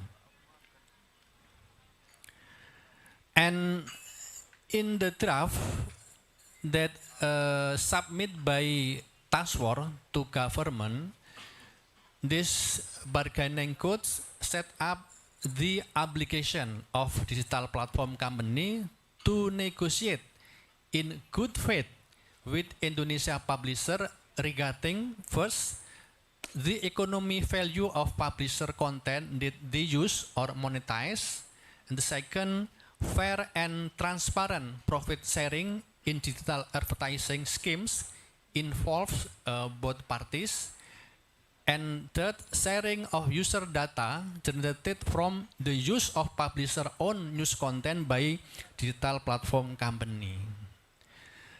The code also obligate the digital platform company to ensure that the news content they distribute and monetize is in accordance with the Indonesian press law and the journalistic code of ethics. And also to make sure, it's very important, I think Pak Dahlan will share the idea about it also, to make sure that their algorithm system is supporting the preservation of local value, diversity of perspective, and multiculturalism principle in Indonesia. So we also talk about how we govern the system of algorithm in some national entity. I believe, and I think, as we all know, that in order to carry out the journalism, social function, and democratic function properly, the mass media must be economically sustained. The mass media must be strong enough as business entity. So the ultimate goal of bargaining codes actually not only how to help media in dealing with digital disruption pressure. The ultimate goal, I think, is how to creating media ecosystem that is conducive for realization of good journalism, civilized media public sphere, and for maintaining the contribution of the mass media to the democratic process in Indonesia in much broader scope. But we believe that to realize the news media bargaining code, also how to build balanced fair system for negotiation with global digital platform, media community in each country cannot walk alone. If we walk alone in this field, we will always facing David versus Goliath struggle between the giant global digital platform. So we must build network, and therefore we need to establish a kind of caucus or alliance of the media association in ASEAN region, and together fulfilling media sustainability principle in this region. This is the idea that we try to offer to all of you, to colleagues from different countries in ASEAN region, because we will be stronger and have better position in bargaining with the giant global digital platform if we establish this kind of caucus or alliance. I think this is the idea that I want to share to you, and hopefully this will be meaningful and useful in this seminar. Thank you. Thank you, Dr. Agus Sudibyo. The process of the advocacy and the purpose of the ultimate goal together among the ASEAN Journalists Association and journalist organization to have this idea to be happen at the end. Pak Dahlan Dahi, time is yours. Yeah, thank you very much. Can I have my slide? This. Yeah. Pak Sam. Okay. Thank you very much. Thank you. Assalamualaikum, selamat siang. Ladies and gentlemen, it's an honor to speak in this forum, but let me introduce myself to understand my perspective. I think this is important. I am CEO of Tribune, which is a media network that have 40 offices across Indonesia, and I work as a journalist, so local journalist as yours. But I am a little lucky that I work as a journalist for almost 30 years now. I work as a journalist 19 years, yeah, in local newspaper. It's okay. So second, I want to put in the context. So Australian News Bargaining Code is about the relation between publisher and platform in business side. So it's about revenue share, which is also important since I believe that media can do the main role as a fourth pillar of democracy when financially, businessly, they are strong. So we have to make the media strong so they become, do their role as an important part to build the democracy. But I think it's not enough. Should also look at the how algorithm are impacting our life. Since it's also important. It's not about money, it's not about profit and loss, but it's about the public's prosperity.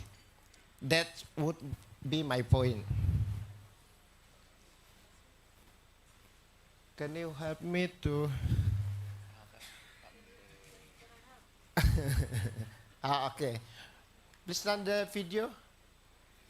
I think the slide says video is okay.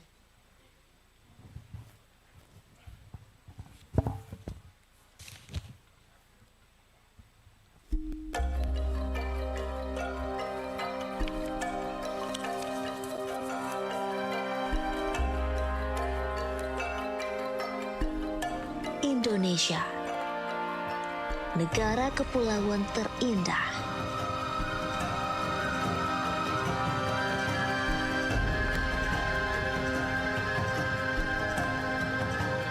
Beragam suku, bahasa dan cerita unik penuh makna.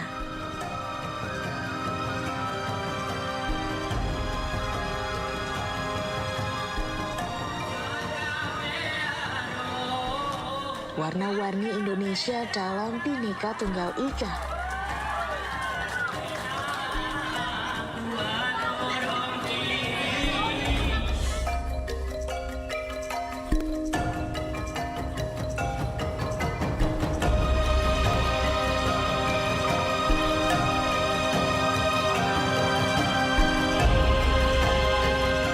Kami terus tumbuh menjadi mercusuar di negeri 1001 cerita.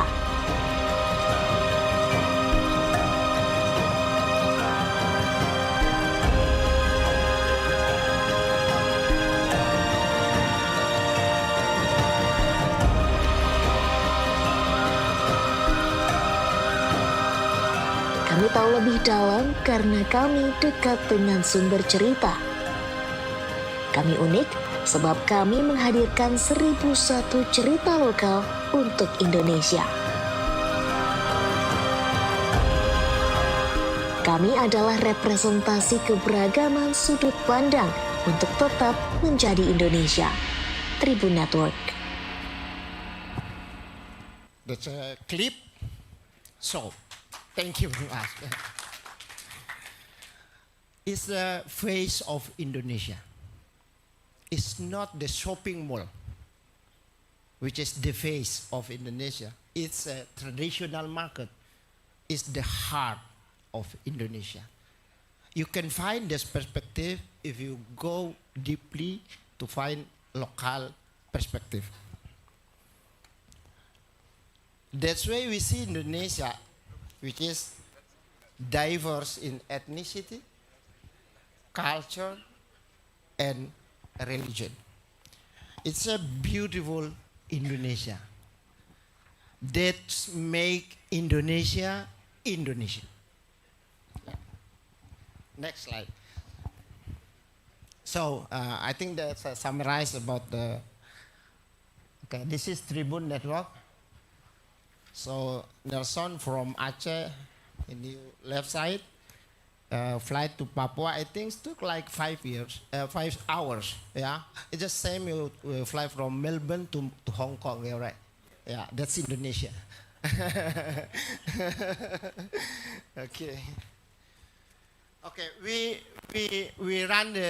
start with local newspaper. 35 years ago. 35 years, I think it's important because media could only sustain if they get trust from the people. If the media become a trusted partner to develop the society. I think that's important things. Second important things that since we employ local journalists and local editor on ground, then we empower local culture from Aceh to Papua. And the most important thing, we preserve local values. I think this is a big thing. How to still have a local character as an Indonesian, at the same time, we consume the global media through our global village. Yeah, I think this is important. So, however, yeah, as if it's happening in media industry. So, who take the control? This one or? Yeah, okay. Look, this is a scheme. I just want to simply explain this. So, wait a minute.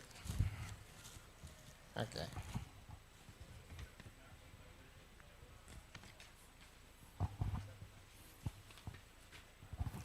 Let's imagine the era of newspaper, where the digital, social media, and Google are not so powerful like nowadays. Okay. I want to emphasize that journalists works to find and to process information and to publish them to the public. Editor process the news and decide what news, in what angle, for the public. My point is, the editor has the power to decide what public should remember and what should be forgotten. Yeah. Editors are responsible for building a good and healthy society. Fortunately, the editor's immense power is guided by press ethics, press law, and one more thing, local values. It's all ensure the editor works for the public, for democracy, and protect the local values. Okay, and then, this is our word. Next slide. Okay. Pasam, next slide, please help. This is our word now, the digital. Look at the red sign. Technology, algorithm. Behind the technology, there is a system. Yeah, we call it algorithm. So, when shifting occurs, the editor extraordinary power pass to algorithm. So now the editor is algorithm. Since 70% of website audience coming from the platform. So actually the editor, the real editor is technology, the real editor is algorithm. The algorithm determines what the public should see and forget. Just same the power with the editor does. The big problem is the algorithm works on a global scale for all ethnic groups and all religions. Global society, through algorithm, proceed the same direction, forming a unified global village. I discussed with with my friend in a global tech company. I introduced this perspective and he told me, leave algorithm to the user. to their behavior. Since you know, the user, the content, the raw matter, it's a raw material for digital tech company. And it is free. That's Australian news bagian encoded. Ask, please pay. This is our raw material. You should pay. It's not free. Yeah, it's a gold. It's a gold mining, okay? But leave algorithm to user, to their behavior, and let algorithm work to provide content and news that are relevant to them, actually causes a big problem. It looks democratic since you have you hand over the power to user, not to the media. But here is at least two problems. One, what if there is human intervention in tech company to remote content? Who control them? This is happen. If the government body or some figure in the political private that's strong, they can ask platform to take out some of content. It's happened also in our world as a publisher. But it's all work in the backstage. Nobody responsible, nobody know. Okay. Second, what if the algorithm which work with the amount and the quality of engagement move in a direction that actually destroys society and civilization? Who control them?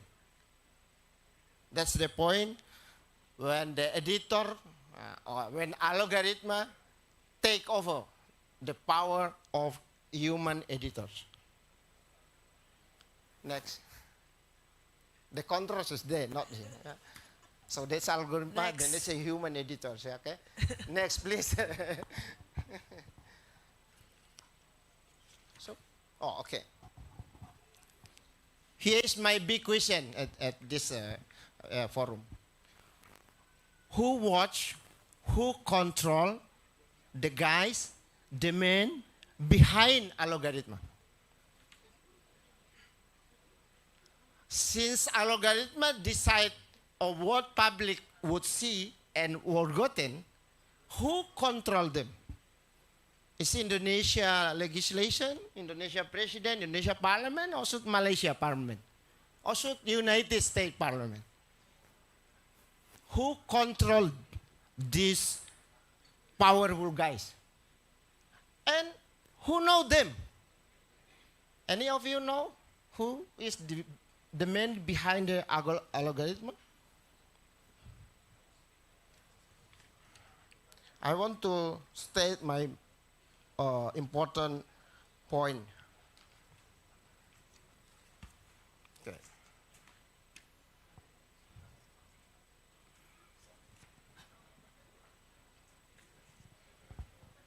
We don't know exactly who is behind the algorithm, what they believe. What they fighting for Russia or Ukraine? I don't know. They fighting for Israel or for Palestine? I don't know. They fighting for local people or global citizen? We don't know. Do they believe or they fighting for a diverse world or a one color world? We simply don't know. Next. So, that is my point. Algorithm is the sole custodian of information. It's capable of filtering the truth, capable of divining the truth, and cannot be held accountable for their decision. Who will empower local culture and local values then? Are we going to let the colorful world become only one color? Then, next. Okay. That's why I propose that should be independent, trustee body who take the role to control a logarithm, to make sure they preserve local value, national identity, and democracy.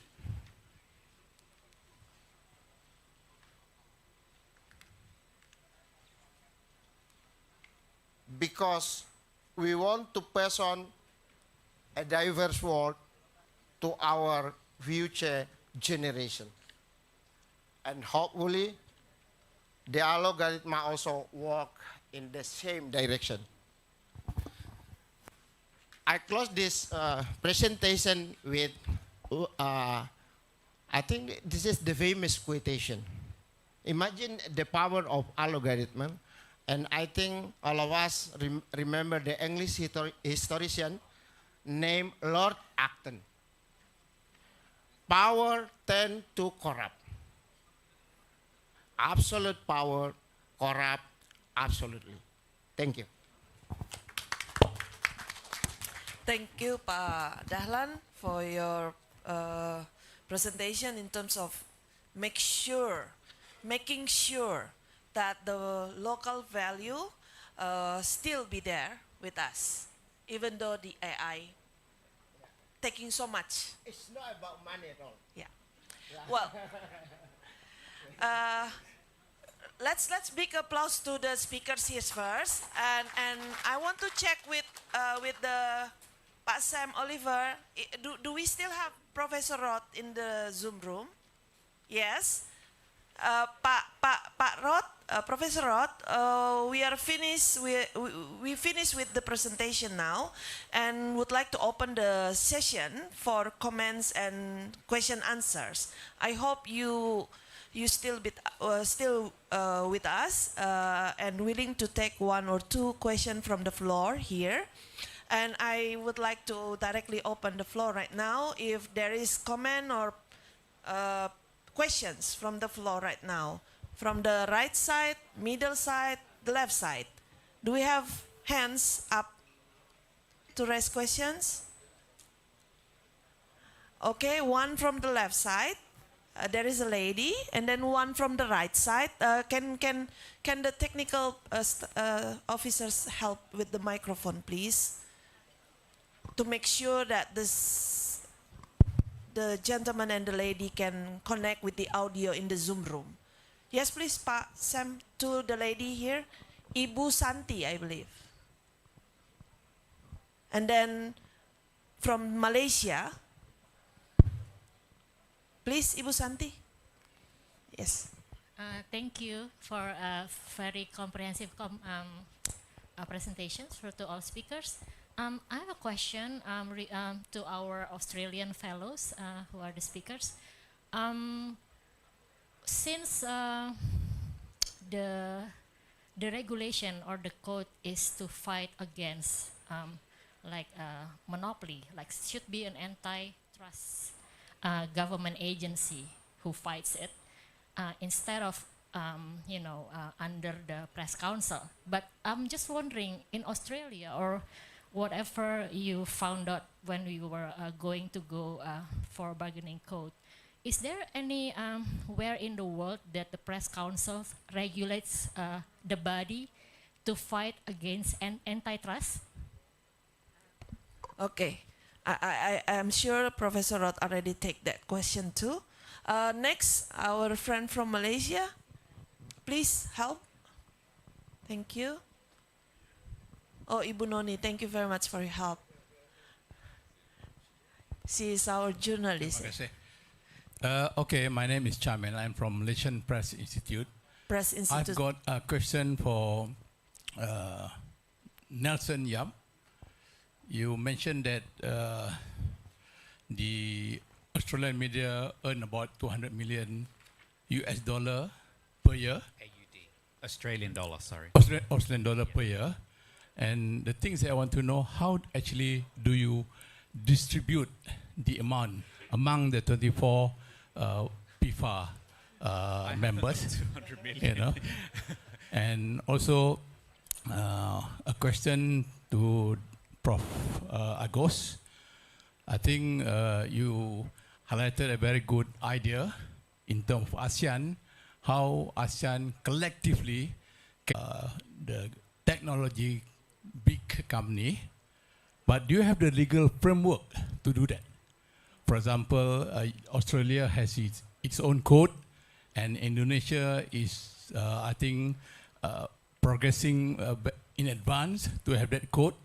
We in Malaysia is still, we don't have discussion about creating a code, but maybe after this seminar, we will suggest to the industry and the government as well, so that the code can be put in place and have legal standing, so that Malaysia with a population of 30 million people, Australia has about 26, with Google, Facebook, TikTok, and the rest. And I think must be included in the code. Perhaps Prof. Rod Sim can re-enable we can take, so that we can have the same maybe legal framework in Malaysia. Thank you very much. Thank you. Do we still have one from the middle table? No? Okay, for now. Professor Sims, we have questions raised to you. Yeah. Allow me first. One from Miss Santi. She asks you if there is example or benchmark when a press council taking care of the anti-monopoly object. That's the first thing. And the second thing from our friend of Malaysia, wishing that you can emphasize how the legislation process, that he can also bring that home, learning from your experience as the regulator and the drafter of the bargaining code. Well, maybe 1 or 2 points related to that. Allow me to also address that the question also to Nelson Yap, also from Malaysia, about how to spending the money that you got. But do we have questions from the Zoom meeting? Friends from the Zoom meeting? Can Pak Sam show us? No? Nobody raise hand? Okay. Well, if there is later on, please inform us, Pak Sam. Thank you. So, Professor, time is yours, please. Okay, can you hear me all right now? Yes. Okay, so the Press Council in Australia does not have a role in the code, and really there isn't much role for, well, there's role for two regulators in the code. Our media regulator, called the Australian Communications and Media Authority, it registers media organisations to be eligible to participate in the code, and then it chooses a panel of arbitrators who would arbitrate if called on to do so. The ACCC, the competition regulator, the equivalent in Indonesia is the KPPU, if I remember the initials well enough. We make sure that the companies, Facebook and Google, comply with the terms of the code. So if they were not to negotiate, if they were not to accept the arbitration, then we could take them to court and there would be huge penalties attached to them. And if they kept not doing it, the penalties would continue and they would ultimately be in contempt of court. So those are the two roles being played by regulators in Australia. The Press Council in Australia does not have a role. As I mentioned earlier, Facebook and Google decided to do deals without being designated to avoid designation. So none of those provisions were ever needed. But the objective was achieved in the sense that deals were done, and the only objective of the code was that deals were done between Google and Facebook on the one hand and media businesses on the other. Now, in terms of the second question about how was the money distributed, it was negotiated by each media company or groups of media companies. So we have 4 large media companies in Australia: the Australian Broadcasting Commission, what's called Nine, another organisation that's called Seven, and then we have News Limited, owned by Rupert Murdoch. So we have 4 main media companies. We have a whole lot of other media companies, some doing regional media, some doing multicultural media, as we talked about earlier, and then The Guardian, and a massive range of small media companies. They all did their own, either they negotiated individually or they negotiated separately, and the money they got came out of those negotiations. So there was never a question of government intervening in determining the amounts or distributing the money. It was up to individual negotiations. If Google and Facebook had not negotiated, they would have been designated under the code, and again, the money would have been determined by negotiation, or if that failed, arbitration by arbitrators who determine how much the Australian Broadcasting Commission got, how much Nine got, how much Murdoch, the News Limited got, and so on. So this was the whole purpose of the code, was to facilitate equal bargaining between Google and Facebook and the news media businesses, and that equal bargaining was brought about by ultimately the right to go to arbitration to get an arbitrated outcome if deals couldn't be negotiated. So it's all about individual deals, not government intervention. I hope that answers at least the main questions, but happy to elaborate if I haven't dealt with everything there. Thank you. Thank you, Professor. So the question been answered already. Next, Nelson, do you? Yes, just regarding that, absolutely. As Rod said, Professor Sim said, the $200 million is a total of all the different amounts that the different media companies, over $200 million, sorry, is a total of all the different companies that have negotiated, or what we believe to be. So in terms of our 24, we can't reveal how much we got because we signed an NDA. And so did the other media companies too. So the $200 million figure is more sort of from what public records suggest. So, but absolutely, it has made a huge difference. I actually said this last night to Chelsea, that, you know, before our industry in Australia was losing journalists. Newsrooms were closing, where we're not having enough, businesses could not employ journalists. But what we've seen now from this $200 million that we have gained for the publishers is that now journalists, we actually don't have enough to employ. There's huge demand for journalists now in our country.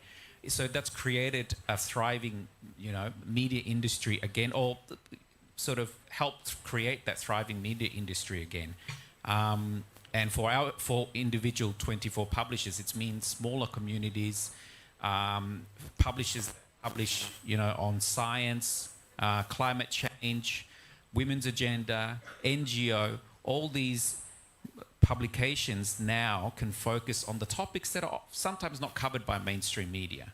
And and I want to emphasize again, I think the importance of sticking together, regardless of our differences, whether you're from a left, center, or right-leaning newspaper, or the borders between Indonesia, Malaysia, etc. It's very important that we all stick together because we can achieve a lot more.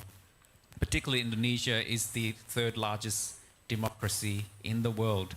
If Indonesia can achieve this, it will be tremendous, I think, step forward for everyone, for the global community, to see that the world's 3rd largest democracy has passed a law to sustain and help its news businesses. Thank you. Thank you. Very kind word. Pak Agus, Dr. Agus, please. Yeah, when we meet with colleagues from UK, AU, and also from Australia, they always talk about the need of networking, the need of work together, dealing with the giant global digital platform.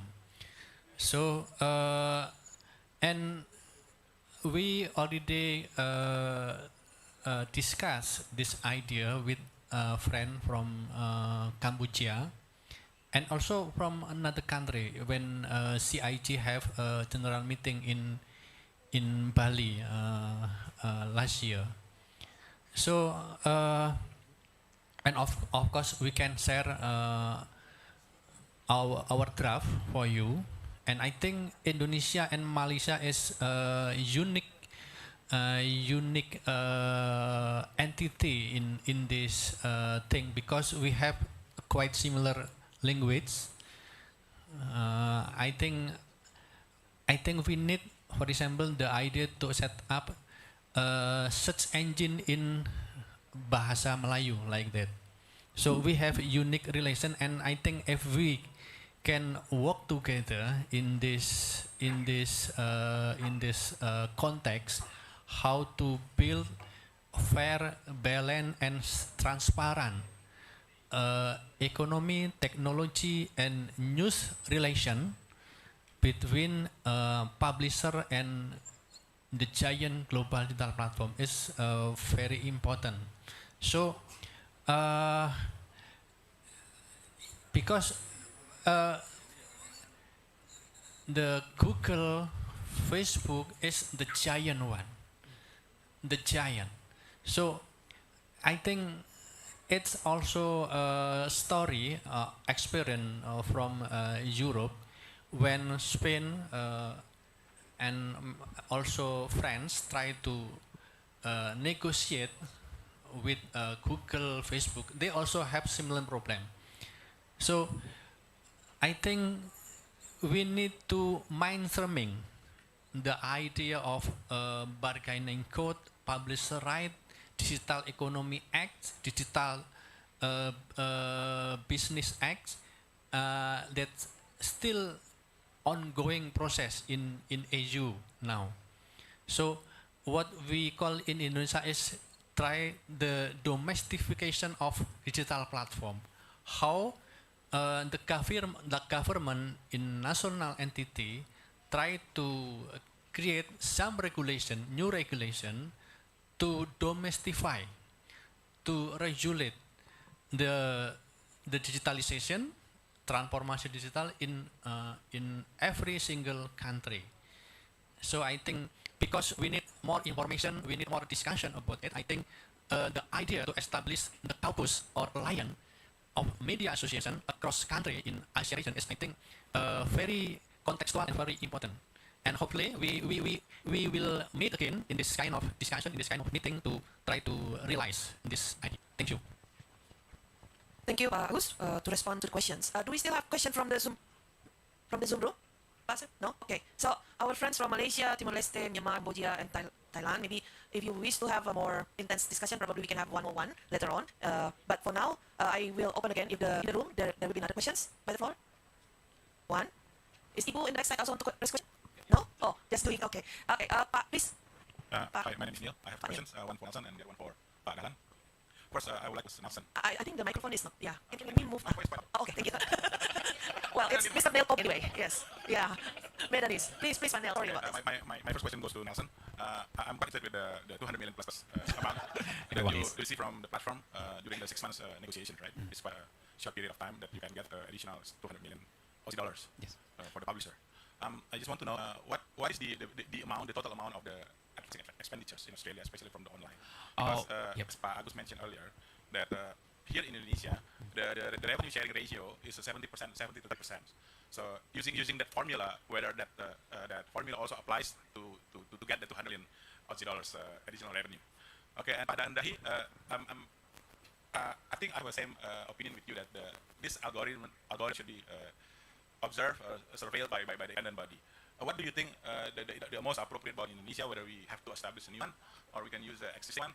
Because what I know from the draft submitted by the Kominfo, that I think Santi mentioned earlier that it will be regulated under the Press Council, whether Dewan Pers, I believe, has no authority to regulate a business issues of the publishers. Thank you. Hi. In terms of revenue, digital advertising revenue that the digital platforms make in Australia, I just quickly Googled, and Google makes about, I think last year was, up until May 2022 was 1.4 billion Australian dollars, and Facebook was 1 billion Australian dollars. So I am not aware of the sort of digital advertising revenue sharing that is in Australia. I'm not sure how that goes. But in terms of the $200 million that all publishers, we all secured across Australia, that is, it comes down to individual negotiations. So it's very difficult to say what each individual publisher or group of publishers ever amount that they did.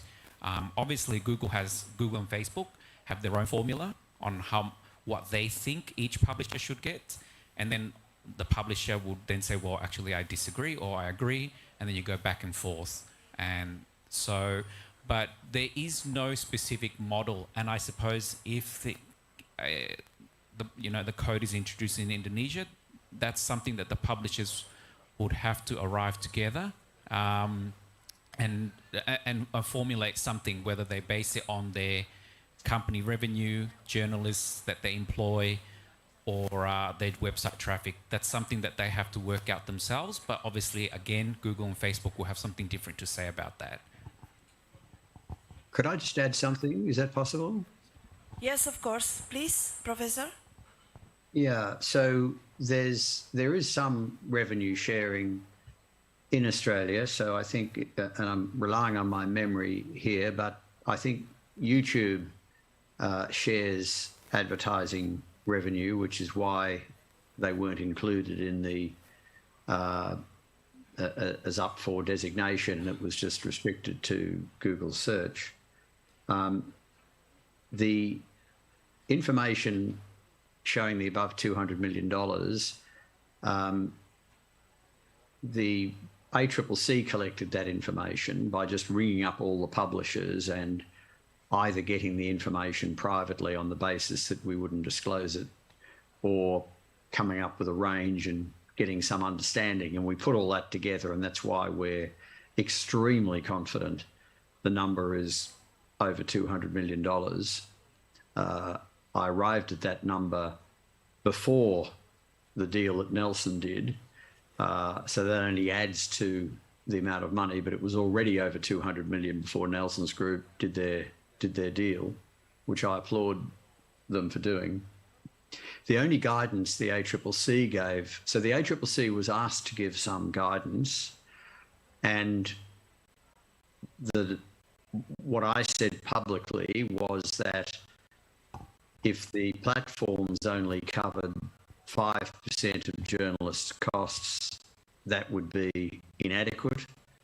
If they covered 50% of journalists' costs, that may be a bit excessive. In the end, the amounts paid were roughly 25% of the costs of employing journalism. So the over $200 million basically covers about 25% of the full costs of employing the journalists who provide the news. Now, that is very rough.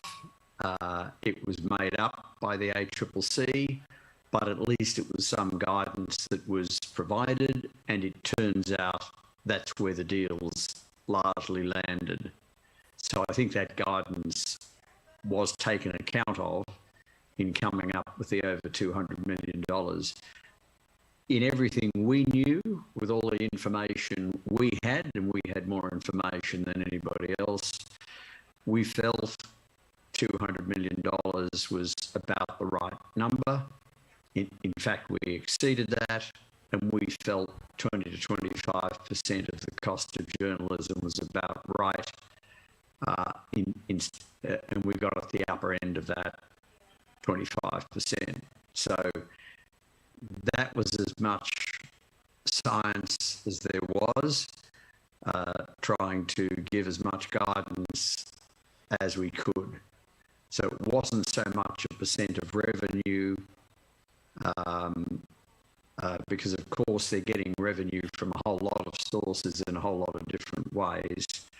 And the amounts that Nelson mentioned were, total advertising across all their platforms, and revenue they get from sponsoring searches and a whole range of other things. So it's tricky to do it that way, but about, as I say, the reference point is about 25% of the cost of the full cost of employing the journalists in each of your organisations.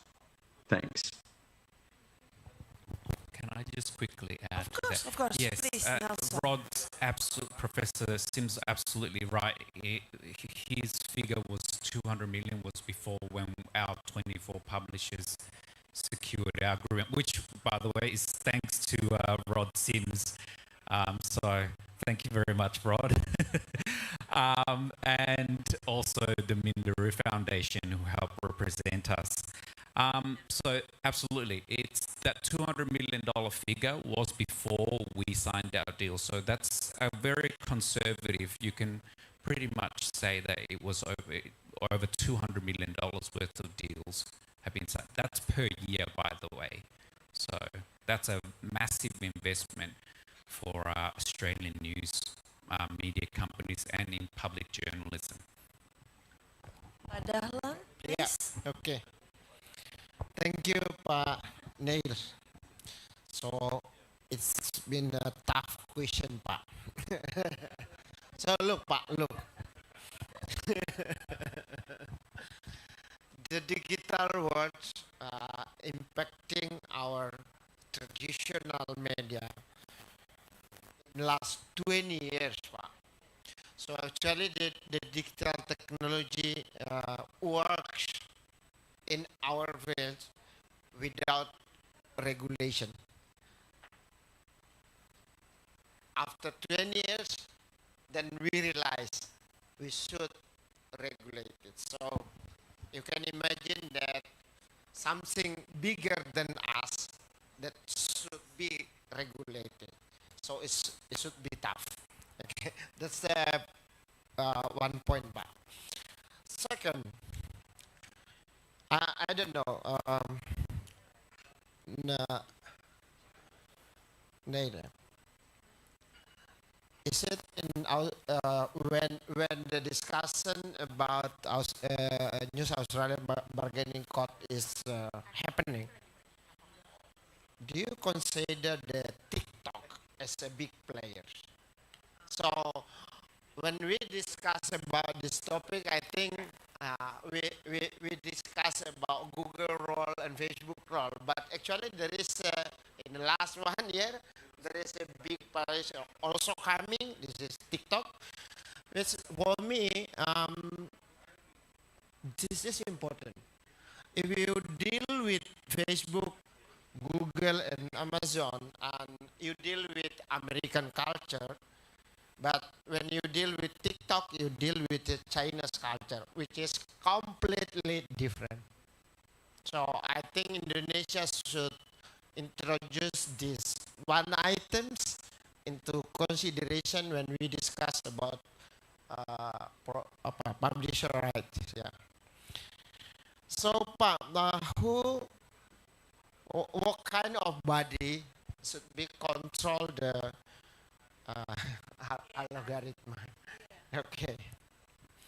I think Pak Usman made a very, very good point. Yeah, pasal, I think Bu Santi work in this publisher, right?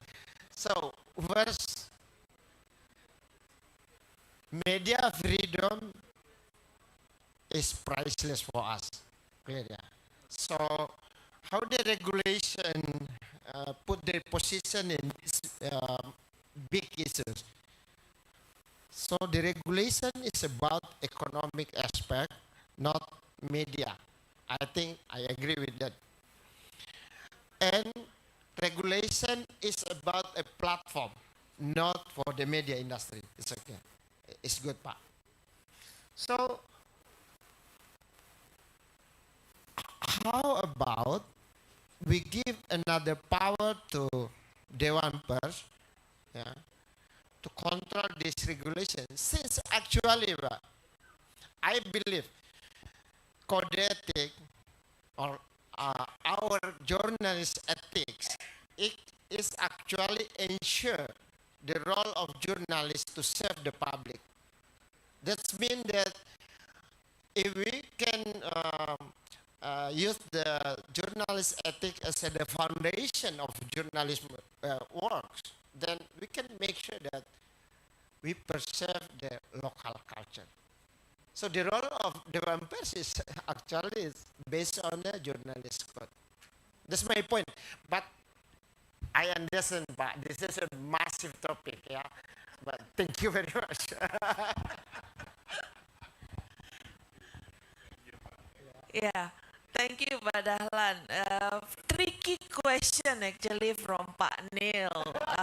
And then another tricky answer from Pak Dahlan, yeah, about the position of this institution or this so-called body.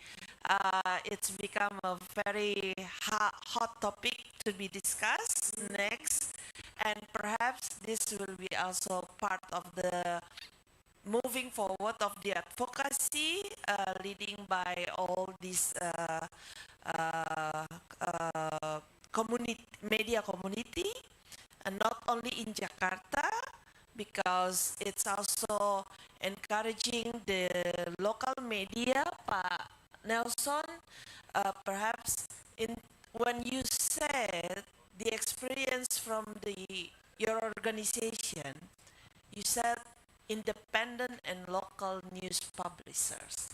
So perhaps one explanation about that, because in this room right now, we have not only media owners from Jakarta, but we also have media owners from other provinces across Indonesia. As Pak Dahlan said, from Aceh to Merauke, it's 5 hours flight, like Melbourne to Hong Kong. So please. Definitely. Thank you very much. Yes, well, as I think I put on the slide before, our 24 publishers reflect the diverse group in Australia. From our group, I think on the list there was Yanchep News, which was a very small newspaper in in a regional town in. I would say it's about 15,000. So it's a very small regional town. So that's the only paper in town. And then there's Narracourt News as well, which is part of our group. So again, they represent around 15,000, I believe. Now, Narracourt News was actually started after ACM, Australian Community Newspaper, closed down their newsroom in that town. So the owner of Narracourt News realised that there was no local publisher to provide local news anymore to all the people who live in that area. So he started the publication Narracourt News, and then to serve the community.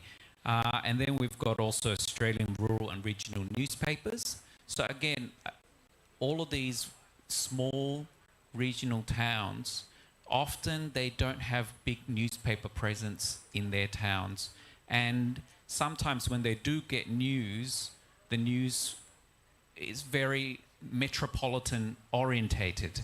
And a lot of people want local news, right? So this sort of funding for the independent / community / small publishers actually not just benefits the publishers, but benefits the small communities that represent. Yeah. Thank you, Nelson. So we must encourage our local newspapers need to be endorsed and growing. As what Pak Dahlan also said, Tribun also coming from very small and combined to be together as a network. So allow me from the left side, if just one more time to check in the Zoom room, do we have questions? Pak Sam Oliver, do we have? No? Okay. So from the Zoom room, nobody raised questions for the speakers and the panelists, and Professor Roth still with us. But actually, the session allow us to end by 12 noon. But because there is no more questions for now, and perhaps you prefer to have one-on-one dialogue with the speakers here, sometimes shy maybe, yeah? Nelson is very kind to be open with us. We may continue one-on-one dialogue after the session finish. So allow me to invite for closing statements, Professor Sims, will you start your closing statements before we end the seminar this afternoon? And we'll follow with the other panelists. Time is yours, please. Thank you very much. Well, I'm going to echo a bit of what Nelson has said and make the point that it would be wonderful if Indonesia were to have an effective legislation in place to allow payments to media organisations. The second point is that Nelson's organisation was an extraordinary coming together of a lot of newspapers that weren't otherwise affiliated, and that was terrific. But we also had collective bargaining by Country Press Australia. That was an existing newspaper group, so it already had people involved. It had its own few full-time employees, and so they could readily bargain on their behalf. But as Nelson just indicated, many of these in his group and also in Country Press Australia were extremely small.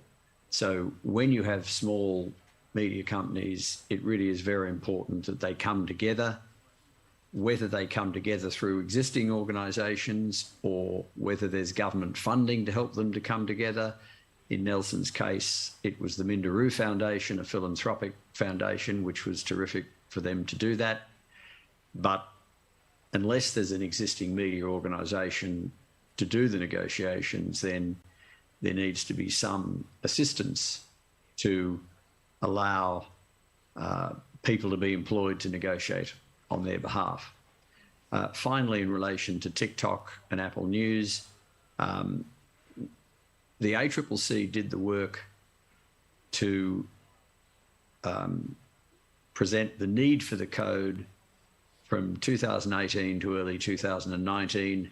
At that time, it was really Google and Facebook that were dominant. In Australia, at least, it's only later that TikTok has become relevant, and of course, Apple News as well.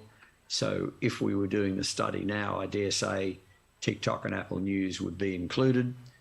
I think when the government gets around to reconsidering the code, as I say, it's a new government, has not even been in power for a year now, got many priorities. I suspect when the code is looked at, it will be extended to other companies beyond Google and Facebook.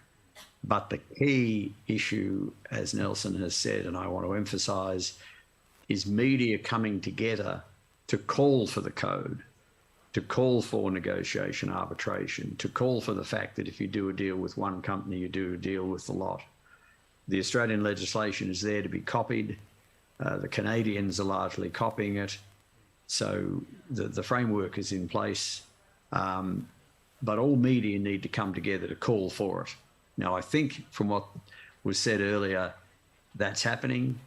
It'd be good to understand more about exactly what's happening, but it sounds like, given what was stated earlier, that you are on track to have legislation put in place I really hope that's the case because it will help journalism in Indonesia, help Indonesian democracy, and set a great benchmark for the world.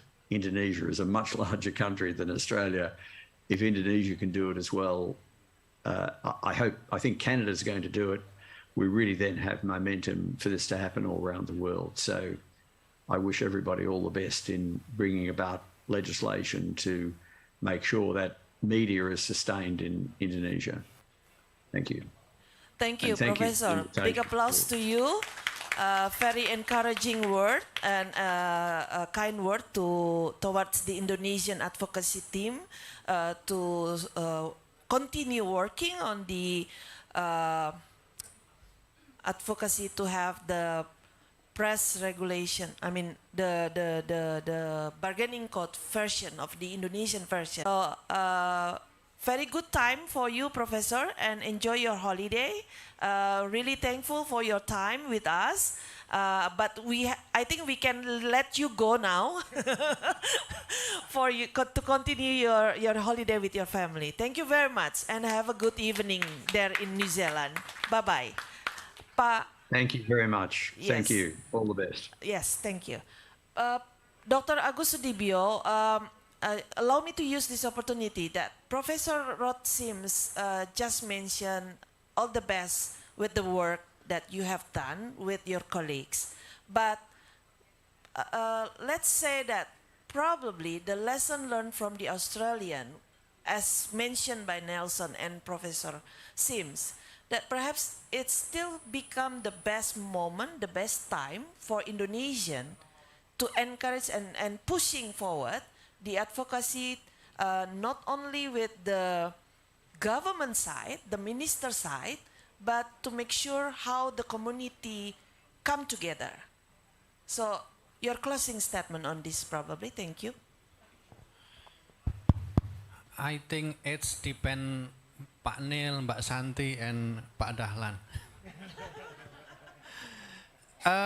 Let me speak in bahasa Indonesia because mayoritas ini audiennya berbahasa Indonesia, jadi saya ingin di akhir ini ngomong bahasa Indonesia.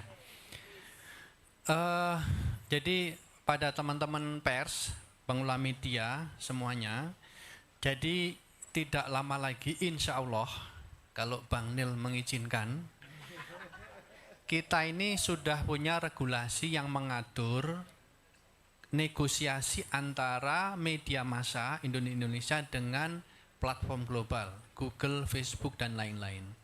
Insya Allah ini tidak lama lagi. Ini saya dapat kabar dari ring 1,5 ini, dari istana.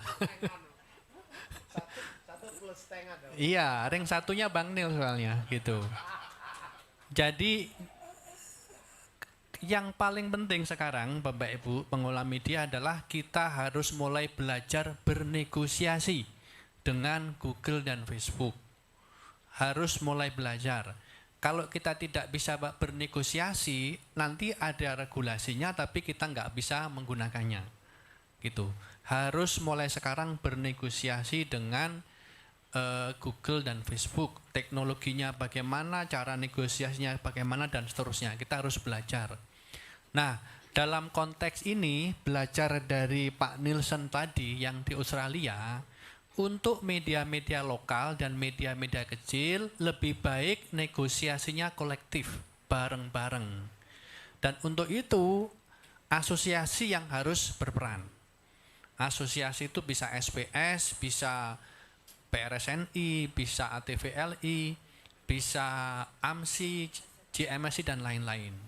Nah, mereka yang harus membantu anggotanya bagaimana mempersiapkan diri menghadapi keadaan baru di mana media di Indonesia memiliki peluang untuk menuntut Google dan Facebook, berita yang kalian bikin tuh ada nilainya. Berita kami yang kalian gunakan tuh ada nilainya. Nilainya bagaimana? Mari kita hitung bareng-bareng. Jadi Bapak Ibu sekalian, itu yang sangat penting untuk kita siapkan bersama-sama, yaitu belajar bernegosiasi menghadapi Google, Facebook, dan lain-lain. Itu. Nah, mari ini kita menjadi kesadaran bersama, menjadi persiapan bersama kita gitu. Yang terakhir tadi Pak Ketua itu minta saya, Gus, itu acara yang bagus ini kamu harus tutup dengan pantun. Pusing saya, pantunnya kayak apa gitu. Akhirnya saya bikin-bikin ini. Beli toga berbonus roti, pohon kurma berbuah ceri. HPN 23 membangkitkan negeri, Sumatera Utara selalu di hati. Lanjut.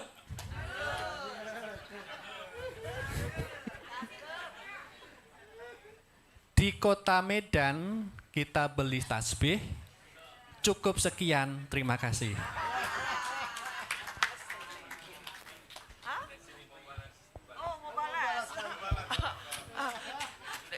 You want to respond it? Oh, our friend from Malaysia. Ini lokal perspektif. Oh, from Ya. Sabah. Ya, nama saya Lee Chong dari Sabah, Pulau Borneo. Nah, kita berjiran dengan Nusantara di Kalimantan. Selepas Pak Jokowi umumkan Nusantara di Kaltim itu, saya pusing keliling ke seluruh Kalimantan, Kota Kinabalu. Pusing itu maksudnya jalan-jalan. putar-putar, ya. Keliling, putar-putar. Putar-putar. Oke. Round-round. When Kita you- keliling satu Malaysia, it's pusing-pusing. Kalimantan. But it's Dari round, Sabah, getting Kota round. Kinabalu, saya pesawat ke Kuching. Kemudian dari Kuching ke Pontianak. Pontianak jalan darat ke Singkawang. Di Singkawang rupanya satu tempat yang cukup menarik. Ceweknya cantik belaka. Dari Singkawang kita kembali ke Pontianak. Dan dari Pontianak kita ambil pesawat ke Medan. Saya dari Medan. Waktu itu jalan daratnya lebih 4 jam ke Samarinda. So daripada Balikpapan ke Samarinda dengan jalan darat 4 jam. Dan dari Samarinda Pak Gubernur izinkan kami untuk lalu di jalan tol yang baru belum siap waktu itu. Dan jalannya cuma dalam 60 menit dah daripada Samarinda ke Balikpapan.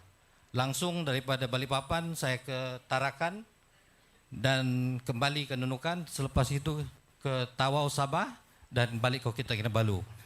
Jadi sempena HPN ini kali ketiga saya hadir untuk HPN. Yang pertama di Padang, kemudian di Surabaya. Selang 3 tahun saya tidak kesempatan untuk hadir, tapi Pak Presiden Datuk Mokhtar sering hadir ke setiap HPN di seluruh tempatnya. Dan yang terakhir di Sulawesi. Waktu ini kita sangat bertuah sebab diundang agak ramai juga lah, 23 delegasi daripada Malaysia. Dan kami sangat berbangga dengan jemputan ini. Jadi Pak Atal berucap tadi dengan pantun, kemudian penutup dengan pantun. Saya tergerak juga untuk mengucap terima kasih dengan pantun spontan yang kita hasilkan inilah. Kota Medan berbukit-bukit. Benar ya? Tidak. Oke. Adapun bukit jauh di seberang. Jasa HPN bukan sedikit dari dulu sampai sekarang. Tadi pagi kami breakfast, kebetulan saya makan ubi dan juga pisang lah. Bila nampak pisang itu saya teringat satu pantun Melayu. Pisang emas bawa belayar, masak sebiji di atas peti. Hutang emas sempena HPN boleh dibayar, tapi hutang budi tuan puan di Medan akan dibawa mati. Terima kasih. So, Pak Agus, Pak Dahlan, and Pak Nelson, I think we just wait and see to be invited from our friend from Malaysia to also involve and their effort to be part of this movement of bargaining code together. Yeah. So your closing statement now, Mr. Nelson. Thank you. Thank you very much for inviting me to this conference. I'm very honored. I'm very honored to be here amongst all of you, my colleagues, over 100 colleagues from, all from Indonesia and the ASEAN nations, Philippines, Thailand, Timor-Leste as well. I'm actually Timorese. So I just want to emphasize again just how important it is for all of us to come together, because as I said, our group of 24 is a representative of what strength looks like when you all come together. And it is going to be a challenge, as Rod pointed out before. There was no sort of professional staff to get us together. I had to do a lot of the work. So I would ring the Greek publisher I knew and I said to him, do you know any publishers who want to be involved? And he said, I'll call you back. And then 2 days later, the Italian and the Jewish newspaper joined. I said, okay. And I ring the Chinese, and then he rings the Indian, and then it kept going.